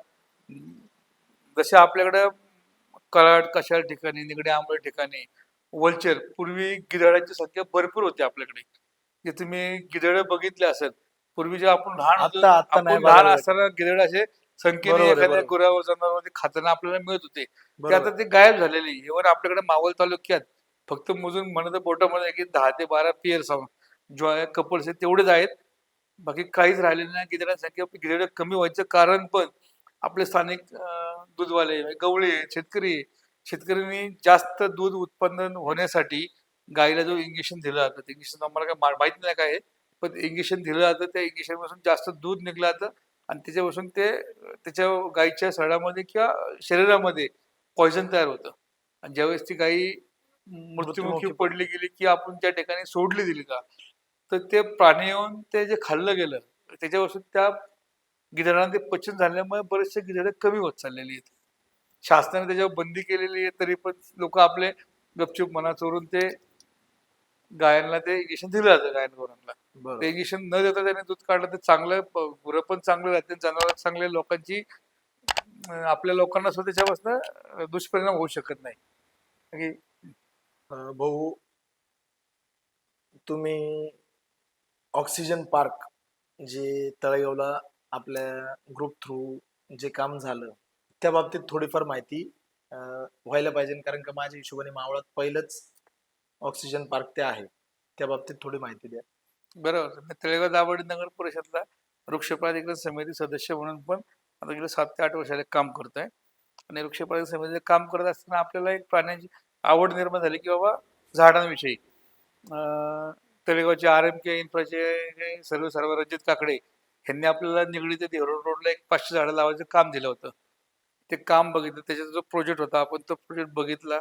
आपल्याला त्याच्याविषयी आवड निर्माण झाली की बाबा नाही, आपण झाडांमध्ये पण काम करायला पाहिजे. त्याचे तो 500 झाडांचा प्रोजेक्ट आपण सक्सेसफुल त्यांना करून दिला. मग तो प्रोजेक्ट आपण 500 झाडाचा जर आपल्याला तो आपण सक्सेसफुल करू शकतो, तर आपण मोठा का करू शकत नाही. मग तळेगाव वृक्ष प्राधिकरण समितीत काम करत असताना वेगवेगळ्या ठिकाणी 2 झाडं 5 झाडं शासनाकडनं टार्गेट यायचं की ह्या जागे या नगरपालिकेने ग्रामपंचायतीने 100 झाडं लावली पाहिजे, 500 झाडं. तर तळेगाव दाभाडे नगरपालिकेला त्यावेळेस 1700 झाडाचा प्रोजेक्ट आला होता की 1700 झाडं तुम्ही लावली पाहिजेत. त्यावेळेस तळेगावला आवारी साहेब होते. आवारी साहेबांची आमची मीटिंग झाली. मीटिंगमध्ये म्हणले 1700 काय आपण जास्त लावूया. आपल्याकडं फंडिंगचे टेन्शन नाही, आपण काही पण करू, आपण झाडं जास्तीत जास्त लावायचा प्रयत्न करूया. मग आपल्याला तळेगावात पहिलं आपण तळेगावच्या ग्रीन बेल्टवरती काम केलं. त्या ग्रीन बेल्टवरती आपण हे घेतलं. आपण एक बर्ड वॉचिंग ट्रेलचा एक प्रोजेक्ट घेतला की बाबा पक्षी निरीक्षक पॉईंट आहे, फोटोग्राफर लोक आहेत, ह्यांना वेगवेगळ्या पक्ष्यांचे फोटो मिळावेत म्हणून आपण तो वाडीच्या दोन्ही साईड क्लीन केल्या. झाडं तशी होतं, गवत छोटे छोटे गवत काढून घेतले आणि मग तिथं रस्त्याचा प्रोजेक्ट केला की बाबा पायी पायी माणूस जाऊ शकतो. आणि मग त्या ठिकाणी कुठले कुठले झाडाचे पेसेस पाहिजे, मग आपण ते पेसेस लावलं सगळ्या वेगवेगळ्या प्रकारचे जे बर्ड म्हणजे पक्ष्यांसाठी काय यायला पाहिजे. वॉटर बर्ड जे आहेत, वॉटर बर्ड वाढले पाहिजे, वॉटर बर्ड मिळाले पाहिजेत. त्याच्यावरती आपण ते काम केलं की बाबा पक्षी कसे, मग त्याप्रमाणे आपण झाडं लावली वेगवेगळ्या प्रकारची देशी झाडं सगळी. आणि ते आता बऱ्यापैकी मोठी झालेली 10-12 फुटाच्या पुढे झाडे असतं, तर थोडंसं पक्ष्यांसाठी एवढं भारी की तळेगावात ते पक्षी वाढले. त्यानंतर फिरत असताना तळेगावमध्ये शैलेश जाधव, अविनाश नांगरे आणि नगरसेवक संतोष शिवराव बेगडे यांच्यामध्ये मी भेटायला गेलो होतो एका कारणासाठी. तर भेटत असताना त्यांच्या बिल्डिंगच्या लिटिल सोसायटीच्या पलीकडे ओपन पेस होता आणि शैलेश जाधव मला काय म्हणले की निलेश अरे हे दरवर्षी तर वनवा लागतो आणि आमच्या घराला आग लागते. भाई वनवा एवढा लागतो की फायर ब्रिगेडची गाडी जायला पण जागा नसती. मग मला आम्ही गेलो. मग आम्हाला एक तर पक्षी दिसला, बरं अविनाश नांगरे शैलेश जाधव आम्ही तिघ जण उडी मारून पलीकडे गेलो भिंतीवरनं की तो पक्षी एक पाल घेऊन पुढे चालला होता. आम्ही म्हणलं तर आता फोटोग्राफीची आवड असल्यामुळे म्हणलं तो त्याचं नेक्स्ट कुठे बघायला मिळत. म्हणाले त्या पक्षीच्या मागे पळतोय, पक्षी कुठे जाऊन बसतोय. तर त्या पक्षी घरटत बसला. म्हणजे ते फोटो काढता काढता शरीराचं मला कळलं की इथे काय करता येईल का आपल्याला, हे रेल्वेची जागा आहे ह्याच्यावर काय. मग आम्ही त्या जागेचा सगळा सर्वे केला. मी नगरपालिकेचे वैभव आवारे साहेब, मी तिथं वृक्ष पर्यवेक्षक होते विशाल मेंढ. आम्ही जागा बघितली, म्हणजे काय करता येईल का, म्हणजे आपली जागा नाही आपल्या त्यात काय करता येईल का. मग मी रेल्वेच्या ऑफिसला गेलो DRM कडे, त्यांच्याकडे सगळा प्रोजेक्ट दाखवला, त्यांच्या रेल्वेचे ओपन पेजचे मार्केशन केले, दाखवले. रोज जाऊन जाऊन तिथे फिरलो. मग त्यांनी सांगितलं की आम्ही इथे प्रोजेक्ट केला होता, तुम्ही झाडं लावू शकता. मग त्यांचे इंजिनियर लोकांना बोलून घेतलं, तुमच्या भविष्यामध्ये किती रस्ता वाढू शकतो, की रेल्वे ट्रॅक किती वाढणार. त्या हिशोबाने त्यांनी आपल्या जागा दाखवल्या, त्यांच्या केबल्स कडून गेल्या त्या दाखवल्या. म्हणजे आम्ही इथून पुढे तुम्ही झाडं लावू शकता. त्याच्याप्रमाणे आपल्याला त्यांनी ती जागा फक्त सांगितली. मग एवढं गचपण घाण इतकी की काटेरी झाडं सगळी, की रस्ता डोंगर उडतात, कुठे काय कचरा फेकलेला काय फेकलेला. आपण तो ट्रॅक्टर रोटर लावून ती जागा क्लीन केली. क्लीन केल्यानंतर आपल्याला एवढी मोठी जागा भेटली की कमीत कमी 10 ते 15,000 झाडापासून एवढी जागा होती. मग मी त्याच्यावरती मग तो 500 झाडाचा जो केलेला प्रोजेक्ट आहे, त्या प्रोजेक्टवरती ते सक्सेसफुल केला. मग ब्लॉक्स तयार केले. मग जागेवरती पहिले काय कागदावरती डिझाईन तयार केली, मग ते ब्लॉक्स तयार केले. 100 झाडाचा ब्लॉक, 200 झाडाचा ब्लॉक, 300 झाडाचा ब्लॉक, असे ब्लॉक तयार केल्यानंतर तिथे शेजारी भुयारी गटाराचं काम चाललं होतं. त्यांच्याकडे तो डबल टाकायचा होता. तो जो मुरुम निघला, तो मुरुम कुठं टाकायचा ह्याच्यावरनं काही लोकांचे वाद चालले होते की आम्हाला पाहिजे, आम्हाला द्या. मी CO साहेबांना बोललो की सर मला हा मुरुम सगळा ऑक्सिजन आपण काही रस्त्याला टाकायचं, पण काही ते होऊ शकत नाही. मग आम्ही ती जागा पहिली क्लीन केली. क्लीन केल्यानंतर झाडं आपण त्या ब्लॉक प्रमाणे मार्किंग केल्यानंतर तिथं ट्रॅक्टरने जागा अक्षरशः ट्रॅक्टरने फनतेन अशी आम्हाला जागा तयार केली. ट्रॅक्टरने फनले. मग जागे जागे ठराविक अंतर खड्डे मोजले. सगळ्यात पहिले एक डेमो प्रोजेक्ट म्हणून एक ब्लॉक आम्ही 200 झाडाचा एक ब्लॉक तयार केला. त्या ब्लॉकमध्ये झाडाचं अंतर थोडं लांब लांब होतं. झाडं ब्लॉक केल्यावरती एक 200 झाडं आणली, ती लावली. ती आणताना आम्हाला एवढा त्रास झाला की पाऊस चालू झाला. पावसाचा हाच महिना होता जून जुलैचा. पावसाळ्यामध्ये ती झाडं तिथपर्यंत यायला एवढा त्रास की कमीत कमी गुडघ्या एवढा चिखल झाला असेल, कारण की तो दलदलचा भाग सगळा. मग त्या भागामध्ये आपण तो ब्लॉक झाडं खड्डे खंदे झाडं लावली. डेमो दाखवला. मग अधिकाऱ्यांना डेमो, मग तळेगावचे जे काही नगरसेवक होते सगळे, वृक्षपालिका समिती सदस्य होते, सगळ्यांना तो घेऊन आलो. तो दाखवला प्रोजेक्ट, त्यांना तो आवडला. आवडल्यानंतर नाही म्हणले आपण जास्त झाडं लावायची. त्याप्रमाणे आपण तिथं 15,000 झाडं ब्लॉक करून लावली. त्यावेळेस रस्ता नव्हता, काय नव्हता. एका सोसायटी, श्रीनगरी सोसायटी होती, सोसायटी लोकांनी आम्हाला अडवलं की नाही, आमच्या सोसायटीतून तुमच्या झाडांमुळे आमच्याकडे चिखल होतो, रस्ता खराब होतो, तुम्हाला झाडं घेऊन देणार नाही. मग लिटल सोसायटीने एक कोपऱ्याची भिंत पाडून त्यांनी दिली आम्हाला. ते झाडं, त्या भिंतीवरून झाडं आम्ही पलीकडे क्रॉस केली आणि झाडं लावली. झाडं आज एवढी मोठी झाली आहेत की बघण्यासारखी. आज 15 ते 20 फुटं झाडं झाली आहेत. त्या दरम्यान आम्हाला L&T कंपनी झाडं कशी लावायची ह्याच्यावरती एक टेक्निक दिलं आम्हाला. मग आम्ही जो डेमो प्रोजेक्ट केला होता त्याच्यापेक्षा अजून जवळ झाडं काय बसून म्हणून एक मियाको टेक्निकचा प्रोजेक्ट त्यांनी त्यांचं 10 गुंठ्यामध्ये L&T कंपनीत केले की झाडं जेवढ्या जवळ. मग मियाको टेक्निक दाखवलं, पण आपण त्यांच्या मियाको टेक्निक मध्ये बघून आलो. त्यांचं झाड 2-2, 3-3 फुटं होतं, आपण फक्त 4-4, 5-5 फुटं झाडं लावलं. मियाको टेक्निक मध्ये खाली गवत टाकायचं असतं, काय टाकायचं असतं. मी म्हणलं गवत टाकल्यावरती तर वनवा लागेल, काय होईल, त्या हिशोबाने आपण मग तो मियाको टेक्निक नाही वापरलं, पण मियाको टेक्निक सारखी जवळ झाडं लावली. की आपण लहानपणी पुस्तकात वाचलं होतं की जर जंगल असत तर झाडं सूर्यप्रकाश घेण्यासाठी लवकर वर जातात. मग डीप आपण जवळ झाडं लावल्यामुळे झाडं लवकर वर गेली. त्यामुळे झाडाची हाईट 5 ते 7 वर्षात, असं वाटतं की झाडं 20-25 वर्षाची आहेत. बरोबर. एवढं मोठं जंगल आहे. आज तळेगावमध्ये आपण 30 ते 35,000 झाडांचा तो एक प्रोजेक्ट केलेला आहे. तळेगाव दावड नगर परिषद, वृक्षपालिका समिती सदस्य समिती आणि वन्यजीव रक्षण महोत्सवचा अंतर्गत आपण हा प्रोजेक्ट केलेला आहे.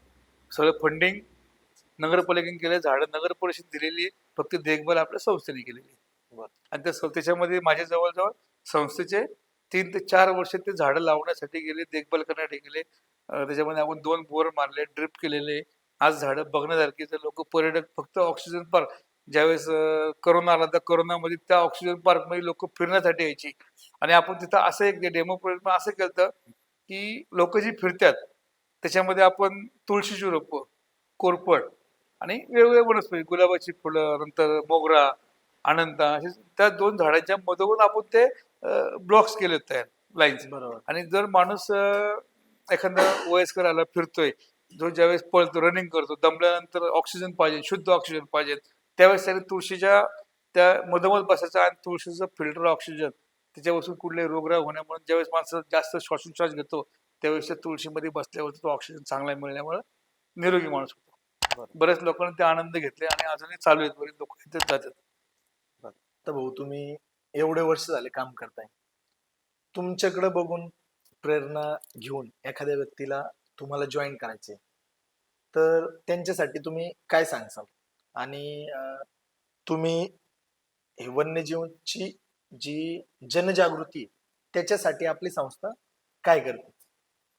आता बघा, आपल्या संस्थेमध्ये वन्यजीवांची, ज्याला साप पकडा शिकायची, ज्याला आवड आहे प्राण्यांची, की संस्थेत जॉईन होण्यासाठी सर्पमित्रच पाहिजे किंवा प्राणीमित्र पाहिजे. त्याला स्वतःची आवड असेल, त्यांनी एका स्वतःहून कुठल्या प्राण्याला हात लावला असेल किंवा नुसतं पकडण्याची आवड आहे किंवा फक्त माहिती, साप बघायची जर आवड असेल, त्या संस्थेत तरी जॉईन झाला आणि आपल्याला जरी कॉल दिला की बाबा भाऊ, ह्या ठिकाणी साप निघालाय, प्राणी निघालाय, जखमी आहे, त्यांना वाचवलं पाहिजे, त्याने जाऊन बघितलं की बाबा जखमी आहे, मी काय पकडू शकत, तू येऊन पकड, तरी आपल्या संस्थेत तो काम करू शकतो. बरोबर आहे. की त्याला हा, म्हणजे त्यांनी बचाव कार्यात जर तो साप नाही पकडू शकत आहे, पण एखाद्या व्यक्तीला तिथपर्यंत नेऊ शकते, हो. तो पण जॉईन होऊ शकते. बरोबर ना. त्याने बरोबर. स्वतःहून त्या संस्थेत येऊन, बाबा फक्त त्याने सांगितलं की अशा याच्याकडे साप आहे, एखादा प्राणी आहे, झाडावरती एखादा पक्षी अडकलाय, कुठं खड्ड्यात पडलेला आहे, जखमी, कुत्री मागं लागल्यात, कावळ्यांच्या हल्ल्यात एखादा जखमी आहे, काट्यात झाडाला अडकलाय. बऱ्याच ठिकाणी पक्षी प्राणी अडकलेले असतात, बरोबर. वेगवेगळे त्याचे असतात. कोणत्या घरी कासव असं अडकलेलं, कोणी बिना परवाना कुठले प्राणी घरात जबरदस्ती ठेवलेले असतात. बरोबर. मग असे तर आपल्याला कॉल देऊन सांगून बाबा स्वतः येऊन पण ते काम करू शकतो संस्थेबरोबर. वेगवेगळ्या बरोबर. प्रकारे संस्थेमध्ये काम आहे. आता मी दुसरं विचारलं की जनजागृती. आपण दरवर्षी 1 ऑक्टोबर ते 7 ऑक्टोबर हा वन्यजीव सप्ताह असतो. वन्यजीव सप्ताहानिमित्त आपण शाळा, कॉलेज, कंपनी, मग शाळा कॉलेजमध्ये आपण जनजागृती करत असतो की सर्पज्ञान, वेगवेगळ्या विद्यार्थ्यांना जाऊन सांगणे, त्या पोरांच्या मनात Lectures वगैरे लेक्चर असतात का? देणं, सापांची ओळख, की बिनविषारी कुठले, विषारी कुठले, बरोबर आहे. जंगलात गेल्यावर कसं चालावं, कसं म्हणजे सेफ्टी कसं पाहिजे, ते याच्याविषयी आपण लेक्चर वेगवेगळं सांगत असतो प्रत्येक गोष्टी. बरं. म्हणजे की ते तुमचं वार्षिक ते कार्यक्रम चालू वार्षिक कार्यक्रम दरवर्षी आपण 1 ऑक्टोबर ते 7 ऑक्टोबर हा वन्यजीव सप्ताह असतो. फॉरेस्ट डिपार्टमेंट आणि आपण संयुक्त आज जवळजवळ 13 ते 14 वर्ष आले आपण हे कार्यक्रम करत असतोय. बरोबर. आता लगभग एवढा वेळ झाले आपण चर्चा करतोय, पण हे झालं वन्यजीव रक्षक. बरोबर. पण वन्यजीव रक्षक बरोबर खूप महत्वाचं काम एक तुम्ही करताय, आपत्ती व्यवस्थापनचं. बरोबर. तर आपत्ती व्यवस्थापन मध्ये जे तुम्ही काम करताय त्याच्याबद्दल थोडक्यात आम्हाला थोडी माहिती आपल्या व्ह्युअर्सला. आता हे साप पकडत असताना आपण सर्पमित्र होत असतानाच आपल्याबरोबर शिवदुर्ग मित्र लोणावळा पण सर्पमित्राबरोबर काम करते. त्यांच्यातले काही मेंबर आपल्याकडे संस्थेला जॉईन झाले होते की हे मग शिवदुर्ग बरोबर आपण त्यांची आवड आहे आम्हाला की आपत्ती व्यवस्थेचं काम त्यांच्यामुळे आपल्याला आवड निर्माण झाली. शिवदुर्ग सुनील भाऊ गायकवाड, बरोबर. राजूदादा कडू, महेश मसने, बरीच टीम आहे. सगळ्यांची नाव घेणे म्हणजे सगळ्या त्या टीममुळे आपल्याला प्रेरणा मिळाली. ते कोणी दरीत पडलंय, कोणी पाण्यात बुडवलंय. तर तळेगाव दाभाडे या ठिकाणी एक दिवस एका मुलगा स्विमिंग करत असताना तळ्याच्या कडेला पोहत असताना विहिरीत तो बुडाला. तर लोकांना सांगितलं शॉक लावून बुडाला. मग त्यावेळेस मला ते हे टीमला मी बोलून घेतलं. मला फोन केल्यावरती मी जागे गेलो. मग मी लोणावळा सुनील भाऊ त्याला बोलून गेलो. महेश दादा ते आले आणि त्या विहिरीतला मृतदेह बाहेर काढला.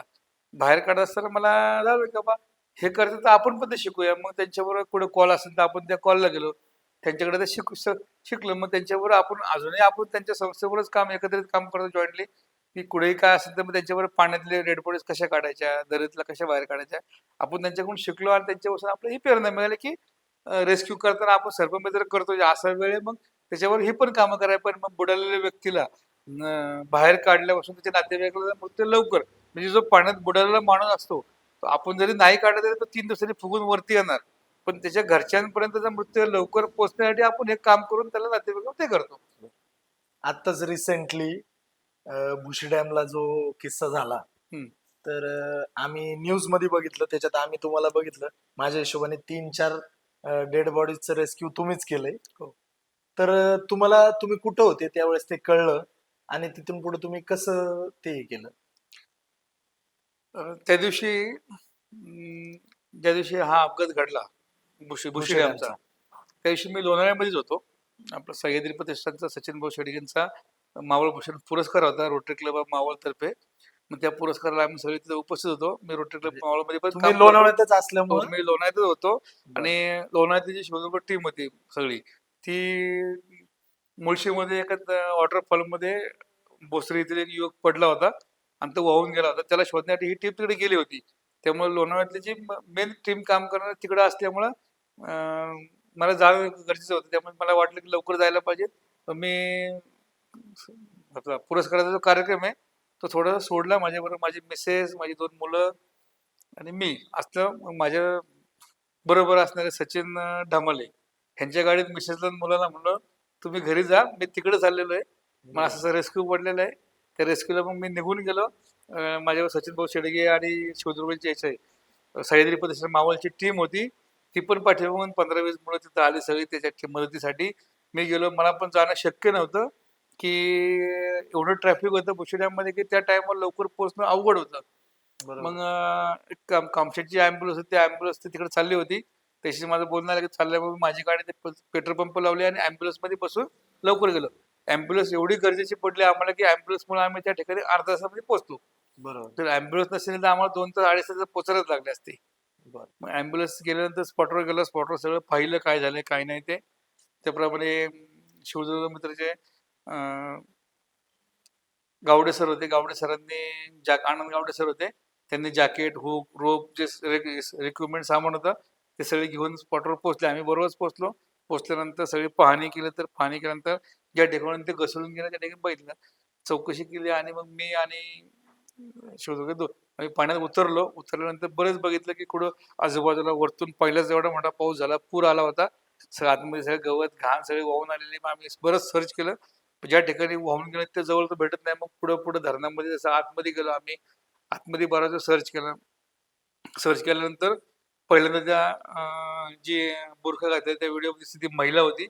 पहिल्यांदा ती महिला सापडली. मग ते पिंक जो लेंगा घातला होता ती मुलगी, एकाच वेळेस 2 मुली सापडल्या.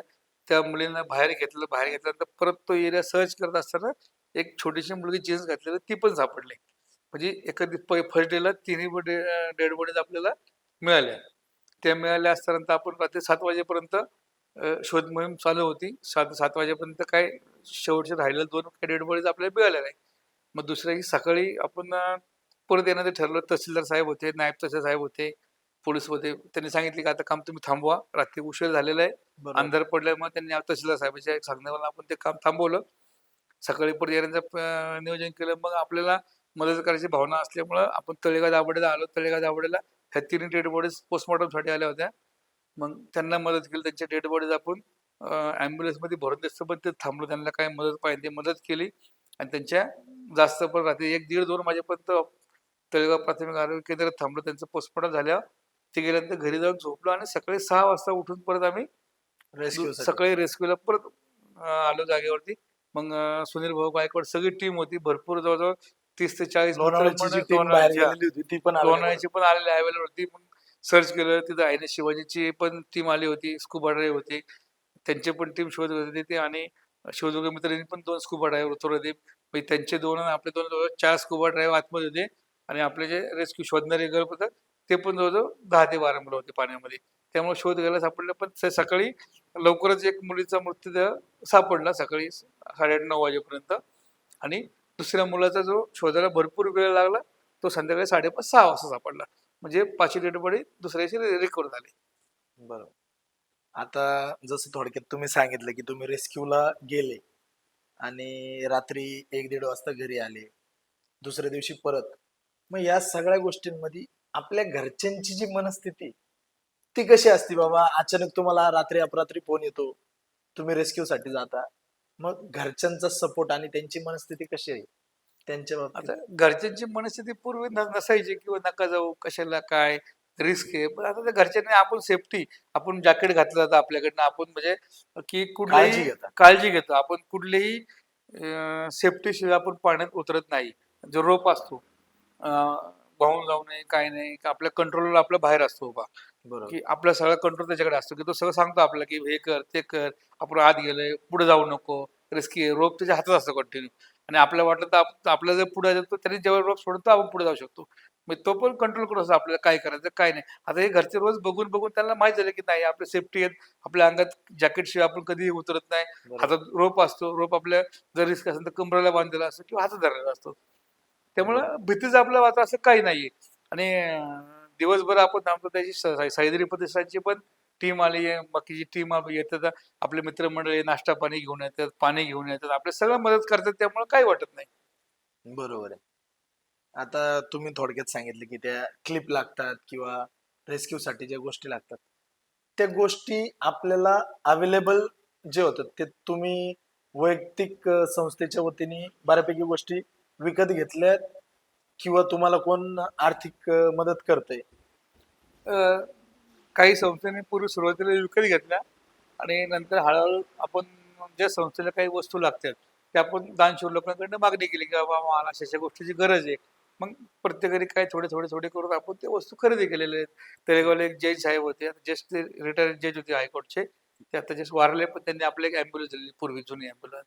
नंतर काही संस्थेने मग मेंटेनन्स करणे, टायर देणे, रोप देणे, रस्सीवर नायडू तळेगावचे जे नायडू म्हणून रमाकांत नायडू, त्यांनी गेल्या वर्षी आपल्याला रोप आणि हार्नेस, रेस्क्यू इक्विपमेंट जे काय पाहिजे ते त्यांनी दिलेलं आहे आपल्याला.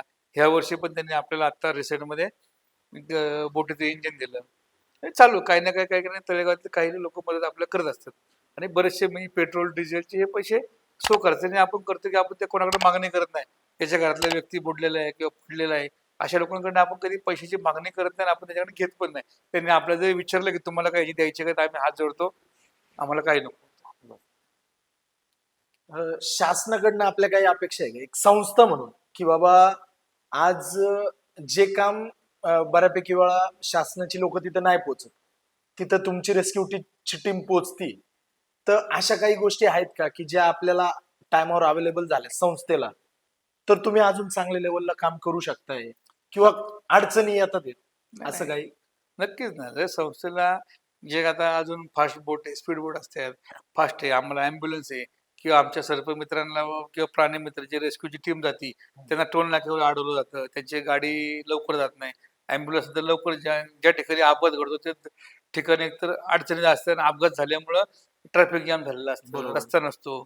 बरोबर. मग त्या ठिकाणी पोहोचणं अवघड पडतं. मग लवकरात लवकर पोहोचण्यासाठी ॲम्ब्युलन्सची गरज आहे किंवा आमच्या गाड्यांना टोल माफ व्हायला पाहिजे किंवा बाबा टोल नाका अडवलं नाही पाहिजे, गाड्या लवकर जायला पाहिजे किंवा नाही काय तर कमीत कमी ज्यावेळेस अपघात घडत त्यावेळेस शासनाने तिथे एक फोन करून सांगितले पाहिजे ह्या अशाच्या गाड्या नंबरच्या गाड्या निघाल्या त्यांना तुम्ही अडू नका, सोडून दिले पाहिजे. डोंगर दऱ्यांमध्ये काही ठिकाणी रेस्क्यू असतात की डोंगरावरती वरती पडलेले असे वेगवेगळ्या ठिकाणचे आता शासनाने बाबा इन्शुरन्स काढले पाहिजे. जी आपदा मित्र म्हणून त्यांनी टीम केली त्यांना आता इन्शुरन्स पण काहींना इन्शुरन्स मिळालेले आहेत पण सर्वांनाच मिळाले नाही की जी काही कामं करतात.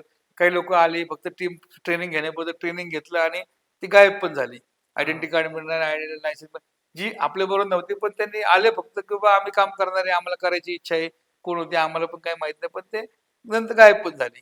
पण काही ज्या बाबा जे खरंच काम करतात खरंच त्यांना काम तिथे करतात. ट्रेनिंगची गरज आहे त्यांना आयडेंटिटी कार्ड पाहिजे किंवा इन्शुरन्स कॉपी पाहिजे हे शासनाने मदत करावी. इक्विपमेंट आहे रोप लागतात हार्नेस लागतंय हेल्मेट लागते बूट लागतात सेफ्टी बॉय लागतंय प्रत्येक वेगवेगळ्या गोष्टी सेफ्टीच्या क्लाइम्बिंग इक्विपमेंट भरपूर आहेत की किती घेईन तेवढं कमी आता नवीन टेक्नॉलॉजी वाढत चाललेली. बरोबर आहे. जरीत एखादा पडला त्याला खाली कसा काढायचा वर कसा घ्यायचा खाली दरीत पडलेल्या माणसाचं ट्रेचर असते वेगवेगळ्या वस्तू की त्या लागतच आपल्याला त्याची बरोबर. गरज येते बाबा दानशूर लोकांनी जर मदत केली किंवा गव्हर्नमेंटने आम्हाला दिली तर अजून आम्हाला काम करायला बरं वाटतं की चांगलं काम करतात ते बरोबर प्रेरणा भेटेल. प्रेरणा भेटते. कारण का आपली संस्था काही अपेक्षेने काम नाही करत आहे. नाही करत एक आवड आहे म्हणून तुम्ही त्या गोष्टी करत चाललेत. तर बरोबर. माझं पण आपले जे व्ह्युअर्स आहेत त्यांना एक निवेदन आहे की जर आपण अशा काही गोष्टी आपल्याला कळल्या किंवा देऊ शकत असेल कोणी तर तुम्ही नक्कीच अशा टीमला द्यावे कारण का खूप साऱ्या ठिकाणी अनाथ आश्रम असतात आणि एक वेगवेगळ्या संस्था असतात तिथं लोक जाऊन भरभरून देतात पण अशा संस्थेला खरंच गरज आहे तर काहीतरी आपल्याकडनं एक मदत व्हायला पाहिजे ना असं मला वाटतंय. भाऊ आता थोडक्यात नाही का की बऱ्यापैकी लोक फिरायला वगैरे येतात तर आपल्या इथं पर्यटन स्थळ खूप आहेत. बरं तर एखाद्या दरीत किंवा एखाद्या कुठं आपले पर्यटक अडकलेत आणि तुम्हाला फोन आलाय तर तुम्ही कसं रिस्पॉन्स करता तुम्ही कसं काम चालू करता आणि कसं हे करता. बरोबर आहे बऱ्याच वेळा फोन येत असतात की बाबा दरीत अडकल्यात गडकिल्ल्यावर गेलेत अडकल्यात काही ट्रेकिंग पॉइंट असतात त्या ठिकाणी गेले आणि रस्ता चुकलेले असतात सापडत हा नाही बरोबर त्यांना. आहे. असे वेगवेगळे किस्से आहेत. हा. तर एक रिसेंट मध्ये सांगायचं तुम्हाला तर आत्ता तुंगगडावरती 2-3 पर्यटक गेले आणि अडकले. त्यांचा छोटासा फोटो पाठवला फक्त, की आम्ही अडकलेलो आणि आता काय करावं? तर मग आपण त्यांना लगेच ग्रुपवरती कॉल टाकला होता. ग्रुपवरनं सचिन भाऊ शेडगेंना फोन केला. मग स्थानिक जे आहेत शेडगे म्हणून तिथले बरोबर त्यांना पाठवलं ते जाऊन वर जाऊन बघितलं तर म्हणजे ठीक आहे काढता येईल. आपली टीम तो रस्त्याने निघाली होती.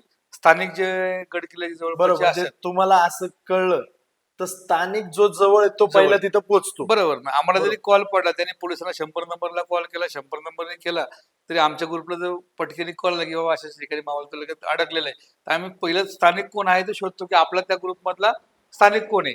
स्थानिकाने जाऊन ती पाहणी करे का बाबा काय झालंय काय नाही बरोबर. खरं टिपची गरज आहे का जरी आपल्या फोटो व्हिडिओ आला तर स्थानिक इक्विपमेंट वगैरे काय इक्विपमेंट काय लागतं. पाहिजे. हा. मग स्थानिक जो पुढे जाऊन सांगतो की बाबा अशा वस्तूची गरज आहे साहित्य त्याप्रमाणे साधने घेऊन त्या ग्रुपमधलं जे जवळ आहे ते पटकन पुढे पोहोचायचं बघतात की मागचं मग शेवटच्या येणारा सामान इक्विपमेंट घेऊन येतो सगळे की बाबा बरोबर काय आहे. कशाची गरज आहे ते त्याप्रमाणे काढले जातात. असे आता तुम्हाला सांगतो एक कामशेत पोलीसच्या हद्दीत आपल्याला हे डाकची भैरी ठिकाणी ढाकाची बैरी. डाकची भैरीत गेल्या वर्षीच्या याच्यामध्ये 2 ते 3 वेळा मुलं वेगवेगळी चुकली होती. प्रत्येक वेळेस रात्री 11, 12, 10च्या पुढे फोन आले की आम्ही तिकडे फिरायला गेलो आणि आम्हाला तो आता रस्ता भेटत रस्ता नाही. मिळत नाही. हा. म्हणजे तुम्हाला मागच्या की सांगितलं की बाबा जो ट्रेक पावसाळी तो उन्हाळ्यात करू नये उन्हाळ्यात तर पावसाळ्यात करू नये. बरोबर. तसं कातळदरा हा पॉइंट आहे हा पावसाळ्यात करण्यासारखा आहे. आता आणि पावसाळ्यात करावा आणि ढाकाची डाकची बहिरी हा उन्हाळ्यात करण्यासारखा आहे उन्हाळ्याचं आहे. तर बरोबर आहे. पावसाळ्यात करू नये. बरोबर. मग जर जे ट्रेकर्स काही 2-4 मुलं ट्रेक मध्ये येतात ते बाबा ते गेल्यानंतर चुकले येताना सरळ यायचं तर लेफ्ट मारा ते भीमाशंकर रोडला निघाले आणि निम्म्यात गेल्यावर त्यांना रस्ता सापडणार काय नाही धोका सगळीकडे नशीब त्यांच्याकडे त्यांना रेंज होती म्हणून त्यांनी कॉल केला की कॉल केला. आम्ही चुकलोय आम्हाला पुढे रस्ता दिसत नाही काय दिसत नाही मोकळी रान दिसती. मग त्यांनी त्या व्हॉट्सअपचे त्यांना लोकेशन मध्ये लोकेशन शेअर केलं तर कंट्रोल पोलिसांना मग पोलिसांनी आपल्याला ते लोकेशन पाठवलं त्याप्रमाणे आपण ते शोधण्याचा प्रयत्न केला बाबा पुढे येत काय तर ते कुसूर पठारावरती बसून होते, अडकले होते. मग लोकेशन पण पूर्ण ट्रेस नव्हतं. मग आम्ही तळेगावची टीम, लोणावळा शिवदुर्ग टीम एकत्रित आम्ही गेलो. त्यांना कुसूर पठारावरून सर शोधल्यानंतर त्यांना खाली घेऊन आले व्यवस्थित. मग परत कामशेत पोलिसांच्या ताब्यात दिलं आणि आम्ही घरी. आता सेम कसं 2 ते 3 वेळा घडलेलं आहे वेगवेगळ्या ठिकाणी. त्याच लोकेशनला माणसं चुकतात. पावसाळ्यामध्ये धुकं असतं सगळीकडं आणि गेल्यानंतर राईट लेफ्ट काही की दिशादर्शक काही नाही, फक्त एरो असतो आणि प्रत्येकाचे ट्रेकरचे एक पॉईंट असतात, की कोणतं जाताना आपण स्वतः गेलं तर कोण फांदी मोडतं, कोण रेबिनचे कलरची दोरी बांधतात, कोण काय वेगवेगळ्या प्रकारचे खून नवीन असतात. नवीन ट्रेकर असतात, त्यांना हो. त्या गोष्टींची आयडिया आयडिया नसती. नसते. ते आपले फिरायला आणि हे आलेले असतात. 4-5 जण कोणते जमतात जातात त्यामुळे हा, चुकतात आणि अडकून बसतात. तर बरोबर. त्यामुळं पर्यटन लोक चुकतात. त्यामुळे कुणीही माहिती नसेल तर जाऊ नये. ज्याला बाबा एक तर गावातला ज्या ठिकाणी आहे तिथलं प्रॉपर वाटाड्याचं म्हणतात, त्याला घेऊन बरोबर जाणे, नाही तर जाऊ नये माहिती नसल्या ठिकाणी. बरोबर आहे. आता हे तुम्ही रेस्क्यू बाबतीत आपल्याला सांगितलं. असा एखादा कोणचा किस्सा आहे का, की जो नाही का आपण म्हणतो एक विचित्र घटना घडली, बरोबर. असं काही आहे का की जे तुम्ही विसरू शकत नाही किंवा अविस्मरणीय म्हणतो आपण? आता सांगायचं म्हटलं मध्ये एखादा पिक्चर मधल्या स्टोरी सारखं एक खंडासारख्या ठिकाणी हे घडलं होतं. हा. रात्री 11-12च्या आसपास शिवदुर्ग मी पोलिसांना कंट्रोल रूमला फोन आला. कंट्रोल रूम शिवदुर्गला गेला. शिवदुर्गने ग्रुपवर टाकला की एक दिल्लीवरनं एक गोव्यावरनं दिल्लीहून तो गोव्याला आला, गोव्यावरनं पर्यटक फिरायला पुण्यात आला आणि पुण्यामधून तो खंडाळा ठिकाणी आला बरोबर. आणि तो फिरायला गेला. रिक्षा जाताना एकटा झाला होता. रिक्षावाल्याचा नंबर तो घेऊन गेला की बाबा मला परत रेल्वे स्टेशनला सोडायचंय. हा, हा. मग रिक्षावाल्याचा नंबर नेला. रिक्षावाल्याला रात्री 10-11 वाजता फोन नाही आला. मी त्याला वाटलं की तो गेला असेल. पण तो ज्या ठिकाणी जंगलात चालत गेला, येताना त्याचा पाय घसरला आणि तो दरीत पडला. बर. कमीत कमी 100 ते 150 फूट तो दरीत पडलेला आणि तिथून पण खाली 200-250 फूट दरी आणि तो एका झाडाला पिक्चर सारखा असा अडकून बसला. पिक्चर मध्ये तो दाखवला एक स्टोरी की हा, कोणतरी हा, हा, लटकलेलं आहे हा. मध्ये आणि असं तो असा झाडाला अडकलेला आणि त्याने त्याच्यावर रिक्षावाला फोन केला की हम इधर ऐसा से गिरा है और अब मेरे को कुछ तो देखो मदत करो. आणि त्याचा मोबाईल त्याच्याकडे होता, लायटर होता, जंगलात होता, तर कम्प्लीट झाडामध्ये असं की 150-200 फूट तो खाली दरीत. मग ज्या टीम जमा झाली पोलिसांनी कंट्रोल रूमला फोन केला. शिवदुर्ग मित्र लोणावळ्याची गेली, आपली मावळण्याची लक्ष मावळची टीम गेली. खालून खोपोलीवरून रायगड आपत्ती व्यवस्थित टीम आली. कमीत कमी 150 ते 200 मुलं रात्री 2 वाजेपर्यंत जमा झाली होती ते एकटं शोधण्यासाठी. त्याला शोधला दरीतून, त्याला त्यांनी फक्त लायटर दाखवायचा की मी इथे आहे. मोबाईल बंद, सगळं बंद त्याचं. बरोबर आहे. मग ते लायटर दाखवायचं होतं की त्याच्याकडे नशीब लायटर कुठं होता माहित नाही. हा, हा. अंगात होतं, खाली पॅन्ट होती फाटलेली बरमुडा आणि त्याच्याकडे लायटर होता. मग तो लायटर खून दाखवायचा की इधर इथे. मग आम्ही शोधलं, सगळी मुलं शोधत होती, काय कळा ना कुठे येतो. नंतर थोडंसं लायटर कळलं की हा इथं आहे. आणि मग शिवदुर्ग मित्राची क्लॅम्पिंग होती, तो रोप सायझेने मुलं खाली दऱ्यात उतरली. त्याला व्यवस्थित सेफ्टीमध्ये त्याला हार्नेस वगैरे घातलं, त्याला दोन्हीने पॅक व्यवस्थित केला आणि त्याला वरती आणला. ज्यावेळेस तो वरती आला, संपूर्ण सालाडला होता, सगळ्या शरीरावर जखमा झालेल्या, लागलेलं. वरती आणलं, मग त्याला स्टोरी आल्या. मग आम्हाला असं वाटत होतं की खरंच हा पिक्चर आहे, घाबरला जर त्याला एक मोबाईल नसता जवळ राहिला तर तो 100% गेला असता. बरोबर आहे. रात्री आणि 1:30-2 वाजता मला सगळ्या बाबा प्राणी की 150-200 मुलं रात्री 1-1:30 वाजता जमा होत्यात. एखाद्या माणसाचा जीव वाचला आणि मी आपल्या मावळला किती समाजसेवक मुलं हे लक्ष देते. नक्कीच, नक्कीच.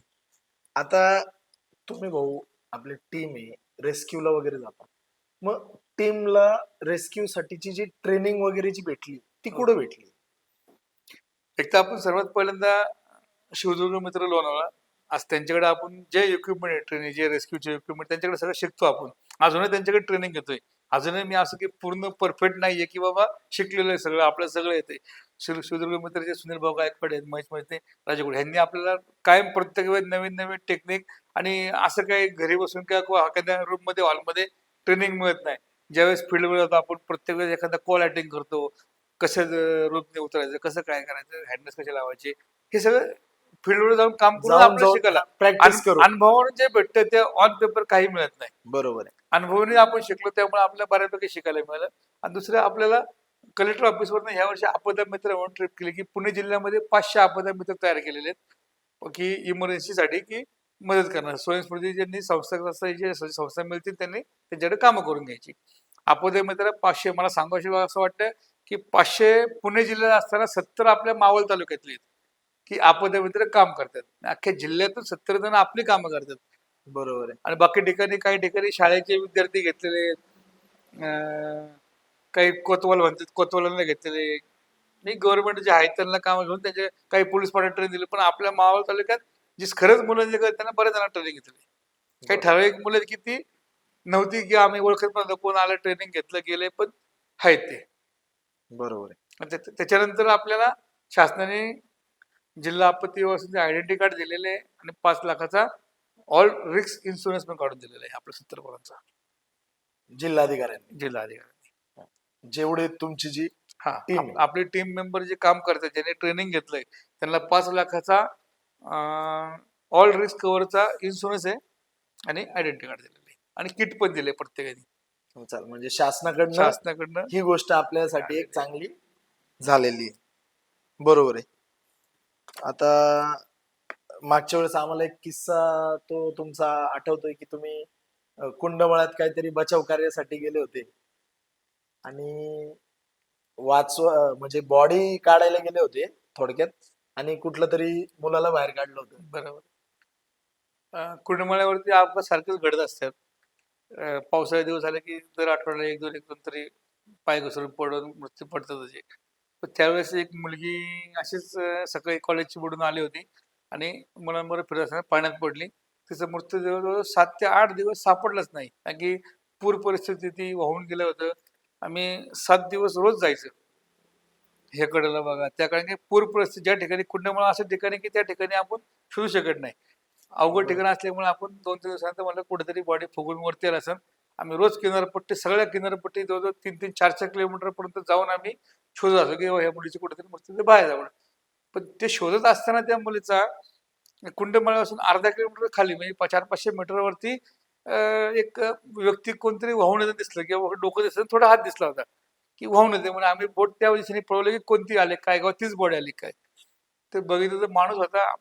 तर माणूस जवळजवळ त्याला असा हात लागायचा तो खाली निघून गेला. आपलं निनाद काकडे दाबल्यावर निनाद काकडे त्याला उडी मारून त्याला पकडला. पकडल्यावर त्याला बाहेर वरती घेतला बोटीत घेतला.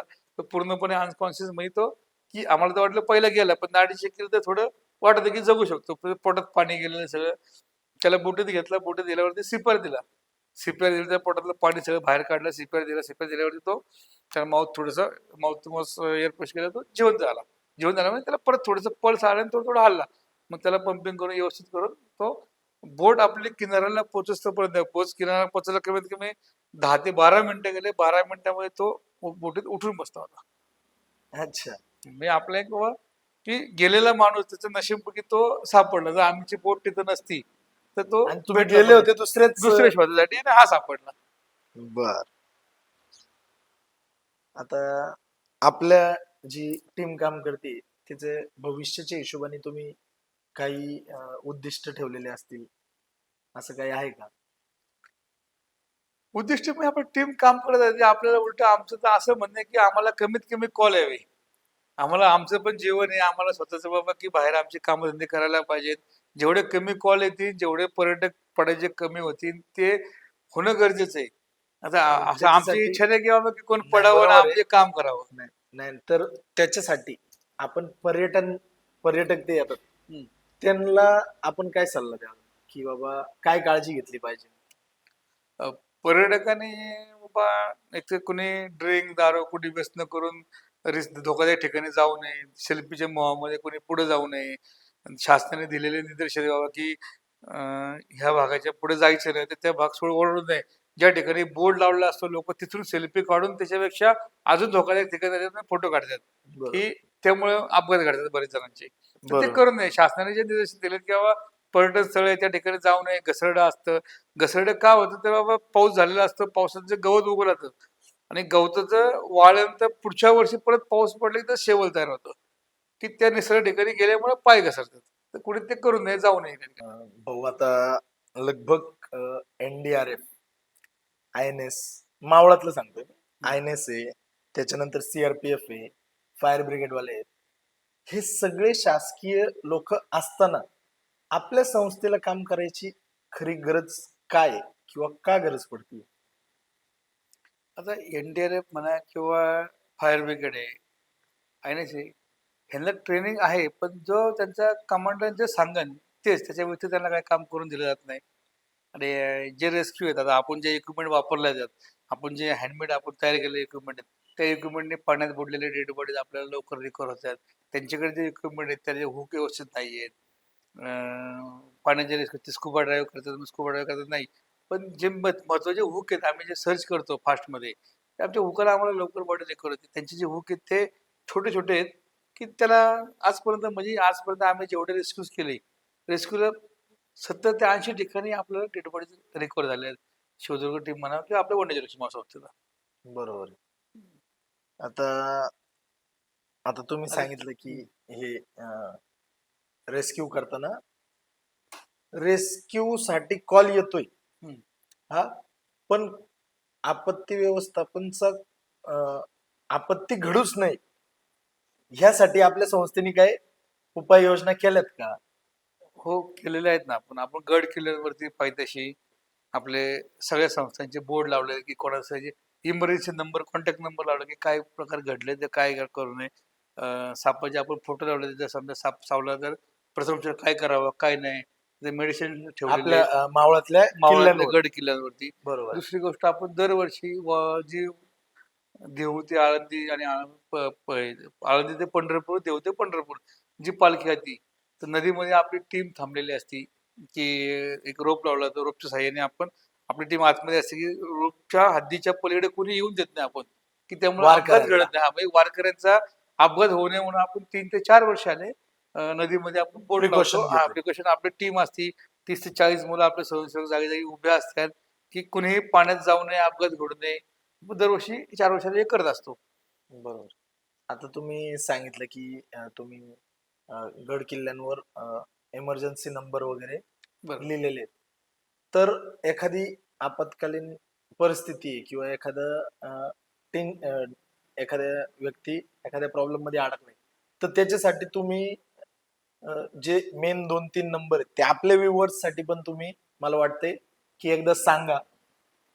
आहे ना. आता समजा वन विभागाचे कुठले विषय असतील, सर साप निघो किंवा वन्य प्राणी कुठले निघाले, वनवा आहे, कुणी जंगल तोड करतं, शिकारी करतायत, त्यासाठी फॉरेस्ट डिपार्टमेंटने महाराष्ट्र राज्यात एकच सेंटरचा नंबर दिलेला आहे, 1926 1926. 1926. हा, अच्छा. 1926 नंबरवर तुम्ही फोन केला तर त्यांच्या कुठल्याही तक्रारी असेल तर ते 5 मिनिटात त्याचा निवारा येतो आणि तुम्हाला त्या अधिकाऱ्याचा लगेच फोन येतो. आपण कुठल्या अधिकारी शोधायची गरज नसते, काय नाही. संबंधित अधिकाऱ्याचा तिकडनं त्या आपण ज्या ठिकाणी आपल्या लोकेशनच्या अधिकाऱ्याचा आपल्याला फोन करतात आणि आपलं तक्रार निवारण केलं जातं. आता दुसरी गोष्ट, आपत्ती. कुठलीही आपत्ती असेल तर 1077 ह्या नंबरला जर फोन केला तर जिल्हा आपत्तीला फोन लागतो आणि त्या फोन करता ज्या संबंधित ठिकाणी जो अधिकारी आहे, त्या अधिकाऱ्याला मेसेज पोहोचतो, की असे काही अपघात घडलेले आहे किंवा कोण अडकले, कोणाचे काही प्रॉब्लेम आहे ते क्लिअर होतात किंवा अडचणीसाठी म्हणजे जरी नाही कुठलं काही मिळाला तरी आता नवीन पोलीस डिपार्टमेंटने एक नवीन नंबर आलेला आहे, 112. म्हणजे 112 हा नंबर आता सगळ्यासाठी झाला, की तुमचे काही जरी विषय असतील तर त्यांना सांगितलं ते संबंधित ठिकाणी लगेच कॉल करतात, की काय घडले काय नाही. तिथलं बीट मास्टर जो असतो, आता 112 नंबरची गाडी असते, त्या गाडीवर त्या प्रत्येक कंट्रोलला बीट मास्टर दिले, तर गाडी आपल्याकडे लगेच पोहोचते. प्रत्येक 10 ते 15 मिनिटाच्या अंतरावरती त्या गाड्या फिरत असतात. ऑल महाराष्ट्रात तुम्ही कुठे असू दे, तुमची तक्रार लगेच घेतली जाते. बर. म्हणजे 3 नंबर तुम्ही लक्षात ठेवा, लिहून ठेवा, सेव्ह करून ठेवा. 112, त्याच्यानंतर 1077 आणि 1926. 26. बरोबर. बरोबर. तुमच्यामुळे मला पाठ झाले भाऊ, धन्यवाद. आता तुम्ही म्हणजे खूप सारे किस्से आपल्याला सांगितले, आपली चर्चा झाली. असा एखादा किस्सा कुठला आहे का की बाबा तुम्हाला फोन आलाय इमर्जन्सी मध्ये, की बाबा अशा अशा ठिकाणी एखादा व्यक्ती अडकलंय किंवा एखाद्या किल्ल्यावरून पडलंय, पण तिथं गेल्यावर त्या व्यक्तीची परिस्थिती बघितली आणि अतिशय नाजूक परिस्थितीमध्ये, कारण का तुम्ही एवढे रेस्क्यू केलेत, भरपूर वेळा तसं झालेलं असेल, पण एखादा स्मरणात राहिलेला एखादा असं हे आहे का? आहे ना. आता आपल्या इकडे इंदुरी जवळ फिरंगा देवीचा डोंगर आहे. त्या डोंगरावरती इंदोरीच्या तोलणी कॉलेज आहे, तोलनी मरीन टाईप म्हणजे मरीन इन्स्टिट्यूट. टाईम हा. इन्स्टिट्यूट आहे. त्या इन्स्टिट्यूटचे विद्यार्थी सुट्टी दिवशी फिरायला गेले होते डोंगरावरती आणि डोंगरावरतून रात्रीचा अंधार पडल्याने निघताना त्यांचा पाय घसरला आणि एक मुलगा एक 10 ते 20 फूट खाली पडला. पण जो पडला तो जो भाग आहे परिसर तो सगळा धारदार दगडाचा आहे, काचळ दगड सगळा. हा, हा. आणि कासव दगडात पडल्यामध्ये शरीरावरती जसं कोणत्याने वार केला, अशी जखमा फाटला, डोक्याला फाटला, जागी जागी बरं असं फाटलं की असं वाटलं की त्याच्यावर कोणतरी वार करून त्याला सोडून दिले. त्याच्याबरोबर जे मित्र होते तो होते अक्षरशः. आणि आम्हाला फक्त लोकेशन आलं. लोकेशन आल्यानंतर आम्हाला कमीत कमी 3 ते 4 किलोमीटर त्याला चालत जावं लागलं. आम्हाला होतं वाटलं की माणूस फक्त पडलाय, रोड चुकलाय. त्यामुळे आम्ही जास्त इक्विपमेंट नेलं नाही, काय नाही. एक ॲम्ब्युलन्स गेलो, तर आमच्या ॲम्ब्युलन्सवाल्याने आपल्याला फोन केला, या इथं या लवकर, माणूस फक्त पडलाय, त्याला खाली घेऊन यायचं आहे. पण ज्यावेळेस आम्ही तिथे गेलो, तिथं पुढे आम्हाला 3 ते 4 किलोमीटर कमरेवर म्हणजे कमरेवर पण म्हणायचं छाती एवढ्या गवतामधून चालत जावं लागलं, रस्ता करत करत. तो माणूस तिथे पडलाय, रस्ता नाही, खाली आमच्या पायात बूट चपला सगळं सोडून द्यावं लागलं, चिखल होता, बूट सुद्धा आम्हाला चालता येईना पुढे घालून. पण आम्ही कसं तरी रात्री 20 ते 25 मुलं रस्ता करत करत करत त्याच्यापर्यंत पोहोचलो. त्याला त्या डोंगरावरनं घेतला. तिथले स्थानिक लोक पण काही मदतीला आले नंतर. पलीकडे डोंगराच्या पलीकडचे काही लोक, त्यांनी बऱ्याच जणांना फोन केला असल्यामुळं त्याचे मित्रमंडळी पण होते. मग ॲम्ब्युलन्सचा आपण शिफ्टर घेऊन गेलो होतो. बाकी आपल्याकडे साधनं काहीच नव्हते. त्याचे शेवट गेलं जखमा बघितल्या, मग मुलांनी शर्ट वगैरे काढून, शर्ट फाडून त्या 2-3 जखमा आहेत. पण डोक्याची जखम बांधता येत होती. डोक्याची जखम ज्यावेळेस बघितलं तर मेंदू असा हालताना आम्हाला दिसत होता कंप्लीट. आपल्याकडे व्हिडिओ त्या पण आहे. व्यक्तीचं त्या व्यक्तीचा मेंदू असा संपलेला, एवढी मोठी गॅप झाली की तो मेंदू असा हलत होता, तो जिवंत होता. तो आई आई जोरात ओरडत होता, पण जिवंत होता. त्याला आम्ही कमीत कमी 3 ते 4 किलोमीटर डोंगर भागात रस्ता करत करत त्याला खाली घेऊन आलो. ॲम्ब्युलन्समध्ये त्याला त्याला पवना हॉस्पिटलला घेऊन गेलो, व्यवस्थित आहे. त्याच्यानंतर तो गावाला गेला. गावाला गेल्यावर त्याचं काय झालं काय माहित नाही, पण त्याला आम्ही सुखरूप व्यवस्थित पवना हॉस्पिटल पोहोचवलं. बरोबर. आता भाऊ, बऱ्यापैकी रेस्क्यूच्या बाबतीत तुमच्या टीमच्या आणि तुम्ही गोष्टी आपल्याला शेअर केल्या. पण असं कधी झालं का की बाबा रेस्क्यूला तुम्ही गेलेत आणि टीम मधला एखादा व्यक्ती कुठेतरी अडकला किंवा एखाद्या व्यक्तीला काही हानी झाली किंवा असा कुठला एखादा किस्सा आहे का? तसं नाहीये, व्यक्तीला नाही, पण मीच एकदा स्वतः अडकलेलो होतो. अच्छा. कुंडेमाळा ठिकाणी गेल्या वर्षी गेल्याच वर्षी जवळ एक जण बुडाला, कॉलेजचा मुलगा. जलपर्णी म्हणजे कुंडमाळा म्हणजे सगळे कुंड आहेत सगळे असे. बरोबर आहे. त्या कुंडाच्या खाली जलपर्णीमध्ये अडकला होता आणि जलपर्णीच्या खाली तो मुलगा गेला होता. मी थोडस सर्च करत होतो बघण्यासाठी, पण मी कमरेला, कारण की तो जस्ट गेल्यामुळे आम्ही 15 मिनिटात पोहोचलो तिथे जवळ असल्यामुळं. असं वाटलं की शोधत आहे, बघता येईल, मी थोडं खाली उतरलो आणि शोधत. आमची टीम मेंबरला मेसेज केला की तुम्ही सगळे लवकर पोहोचा. मी 10-15 मिनिटात पोहोचलो असल्यामुळे मी उतरलो. पण मी आणि माझ्याबरोबर जे सेफ हँडल करणारे, रोप धरणारी जी मुलं होती ती नवीन होती. त्यांना यातला काय अनुभव नव्हता की मला कसं पकडायचं, रोप कसं धरायचं काय. आणि ते पाणी जोरात होतं. मी कमरेला रोप बांधला सेफ्टी, म्हणजे की मी त्याच्यात जलपर्णी खाली मी अडकणार नाही याची मला गॅरंटी होती की मी जाऊ शकत नाही.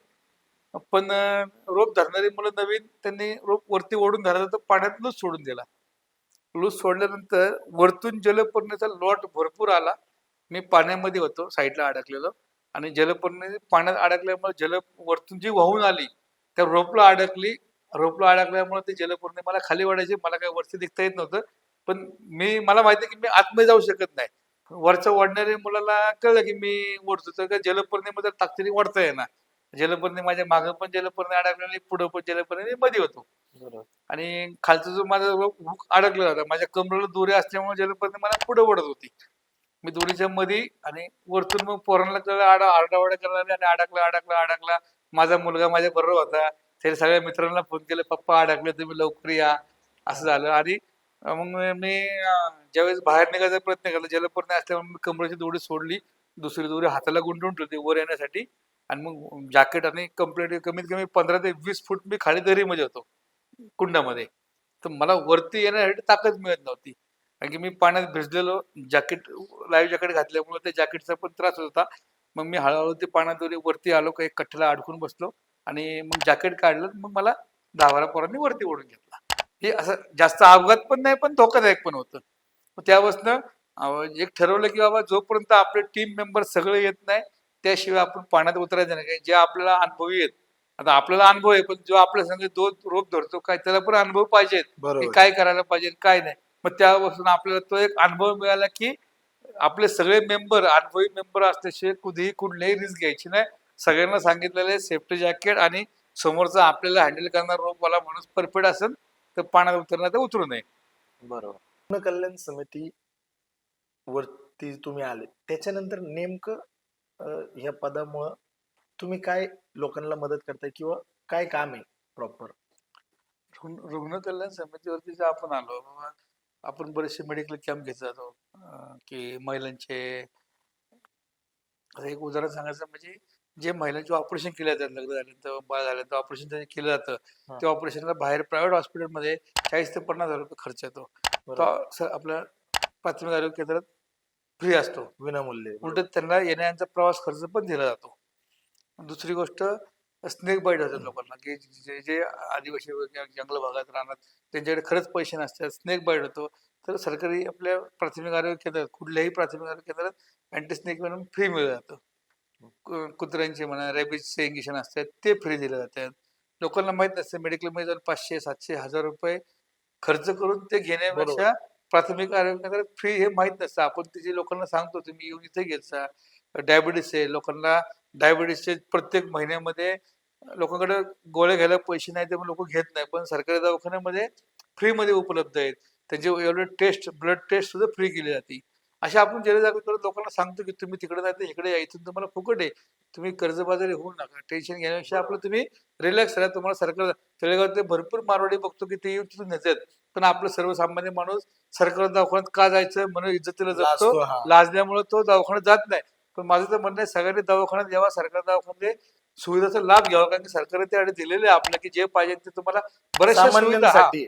बऱ्याचशा सुविधा सामान्यांनी फ्री दिलेल्या आहे. पण आपला माणूस लाजतो, ज्याला गरज नाही तो पण तिथून येत असतो. ज्याच्याकडे भरपूर पैसा आहे तो माणूस तिथं असतो, ज्याच्याकडे कमी पैसा आहे तो कर्ज काढून सुद्धा दवाखान्याचे पैसे प्रायव्हेट मध्ये भरत असतो. भाऊ, आता तुम्ही लगभग पूर्ण तालुक्यात काम करताय, तर मावळ तालुक्यात आता पावसाळा चालू झाला, अशी कुठली गावं आहेत का की जी म्हणजे आता मला शब्द नाही सांगू शकत, पण माग माळीण दुर्घटना झाली होती की जी अं, डोंगराच्या कुशीत आहेत गावं, आणि जी भीतीदायक स्थितीमध्ये आहेत, अशी कुठली आहेत का किंवा आपल्याला माहिती आहेत का? बरोबर ना. मागच्या वेळेस माळीनं झाले, केसरागड झाले होतं. आपल्याकडे पूर्वी एक 25-30 वर्षापूर्वी भाजेगावात पण झाले बाजी होते. गावात झालं होतं. असेच आपल्याकडं म्हणजे मी जो फिरती करत असताना तर मला तुंगगडाच्या पायथ्याशी जो आहे, तो एक कडा कमीत कमी अर्धा किलोमीटर अंतरापर्यंत अशी चिर पडली होती मागच्या 2-3 वर्षापूर्वी. आणि तो सुळकासुळका सुटलेला दिसतोय. तो कधी जर पडला तर खालची खालची गावं आहेत, त्या गावाला 100%, गाव म्हणण्यापेक्षा जे गाव भाग आहे, गाव भागातच तो धोकादायक आहे. त्या ठिकाणी बऱ्याच ठिकाणी हॉटेल व्यावसायिकांनी उत्खनन केलेले आहे, जमिनी उकरल्या गेल्या, प्लॉटिंग केलेली आहेत. त्यामुळे जमीन सगळी खालची लूज झालेली आहे. तर तो कधी सुद्धा पडू शकतो. तर शुल्क शासनाने काढून घ्यावा, नाहीतर ते खालची जी काही घर आहेत त्यांना पुनर्वसन करावं. बरोबर. आता लगभग 1-1.5 तास आपली चर्चा बऱ्यापैकी झाली आहे. माझं आपल्या व्ह्युअर्सला एकच सांगणं आहे की ज्यावेळेस अशा लेवलची लोक एक चांगल्या लेवलची संस्था काम करते, तर आपल्यासारख्या लोकांचं आवर्जून अशा संस्थेला, म्हणजे खूप ठिकाणी गैरव्यवहार होतात, वेगवेगळ्या ठिकाणी फसवणूक होती, पण जी लोक खरंच मनापासून आपल्या मावळासाठी, आपल्या वन्यजीवन पर्यावरणासाठी काम करतात, अशा संस्थेला जर का आपण अवश्य काही मदत करू शकत असेल तर माझ्या हिशोबाने नक्कीच केली पाहिजे. संस्थेचा नंबर आणि भाऊंचा नंबर मी आपल्या व्हिडिओच्या डिस्क्रिप्शन मध्ये अवश्य शेअर करतो. आणि व्हिडिओ तुम्हाला आवडला तर नक्कीच लाईक, शेअर, सबस्क्राईब करा.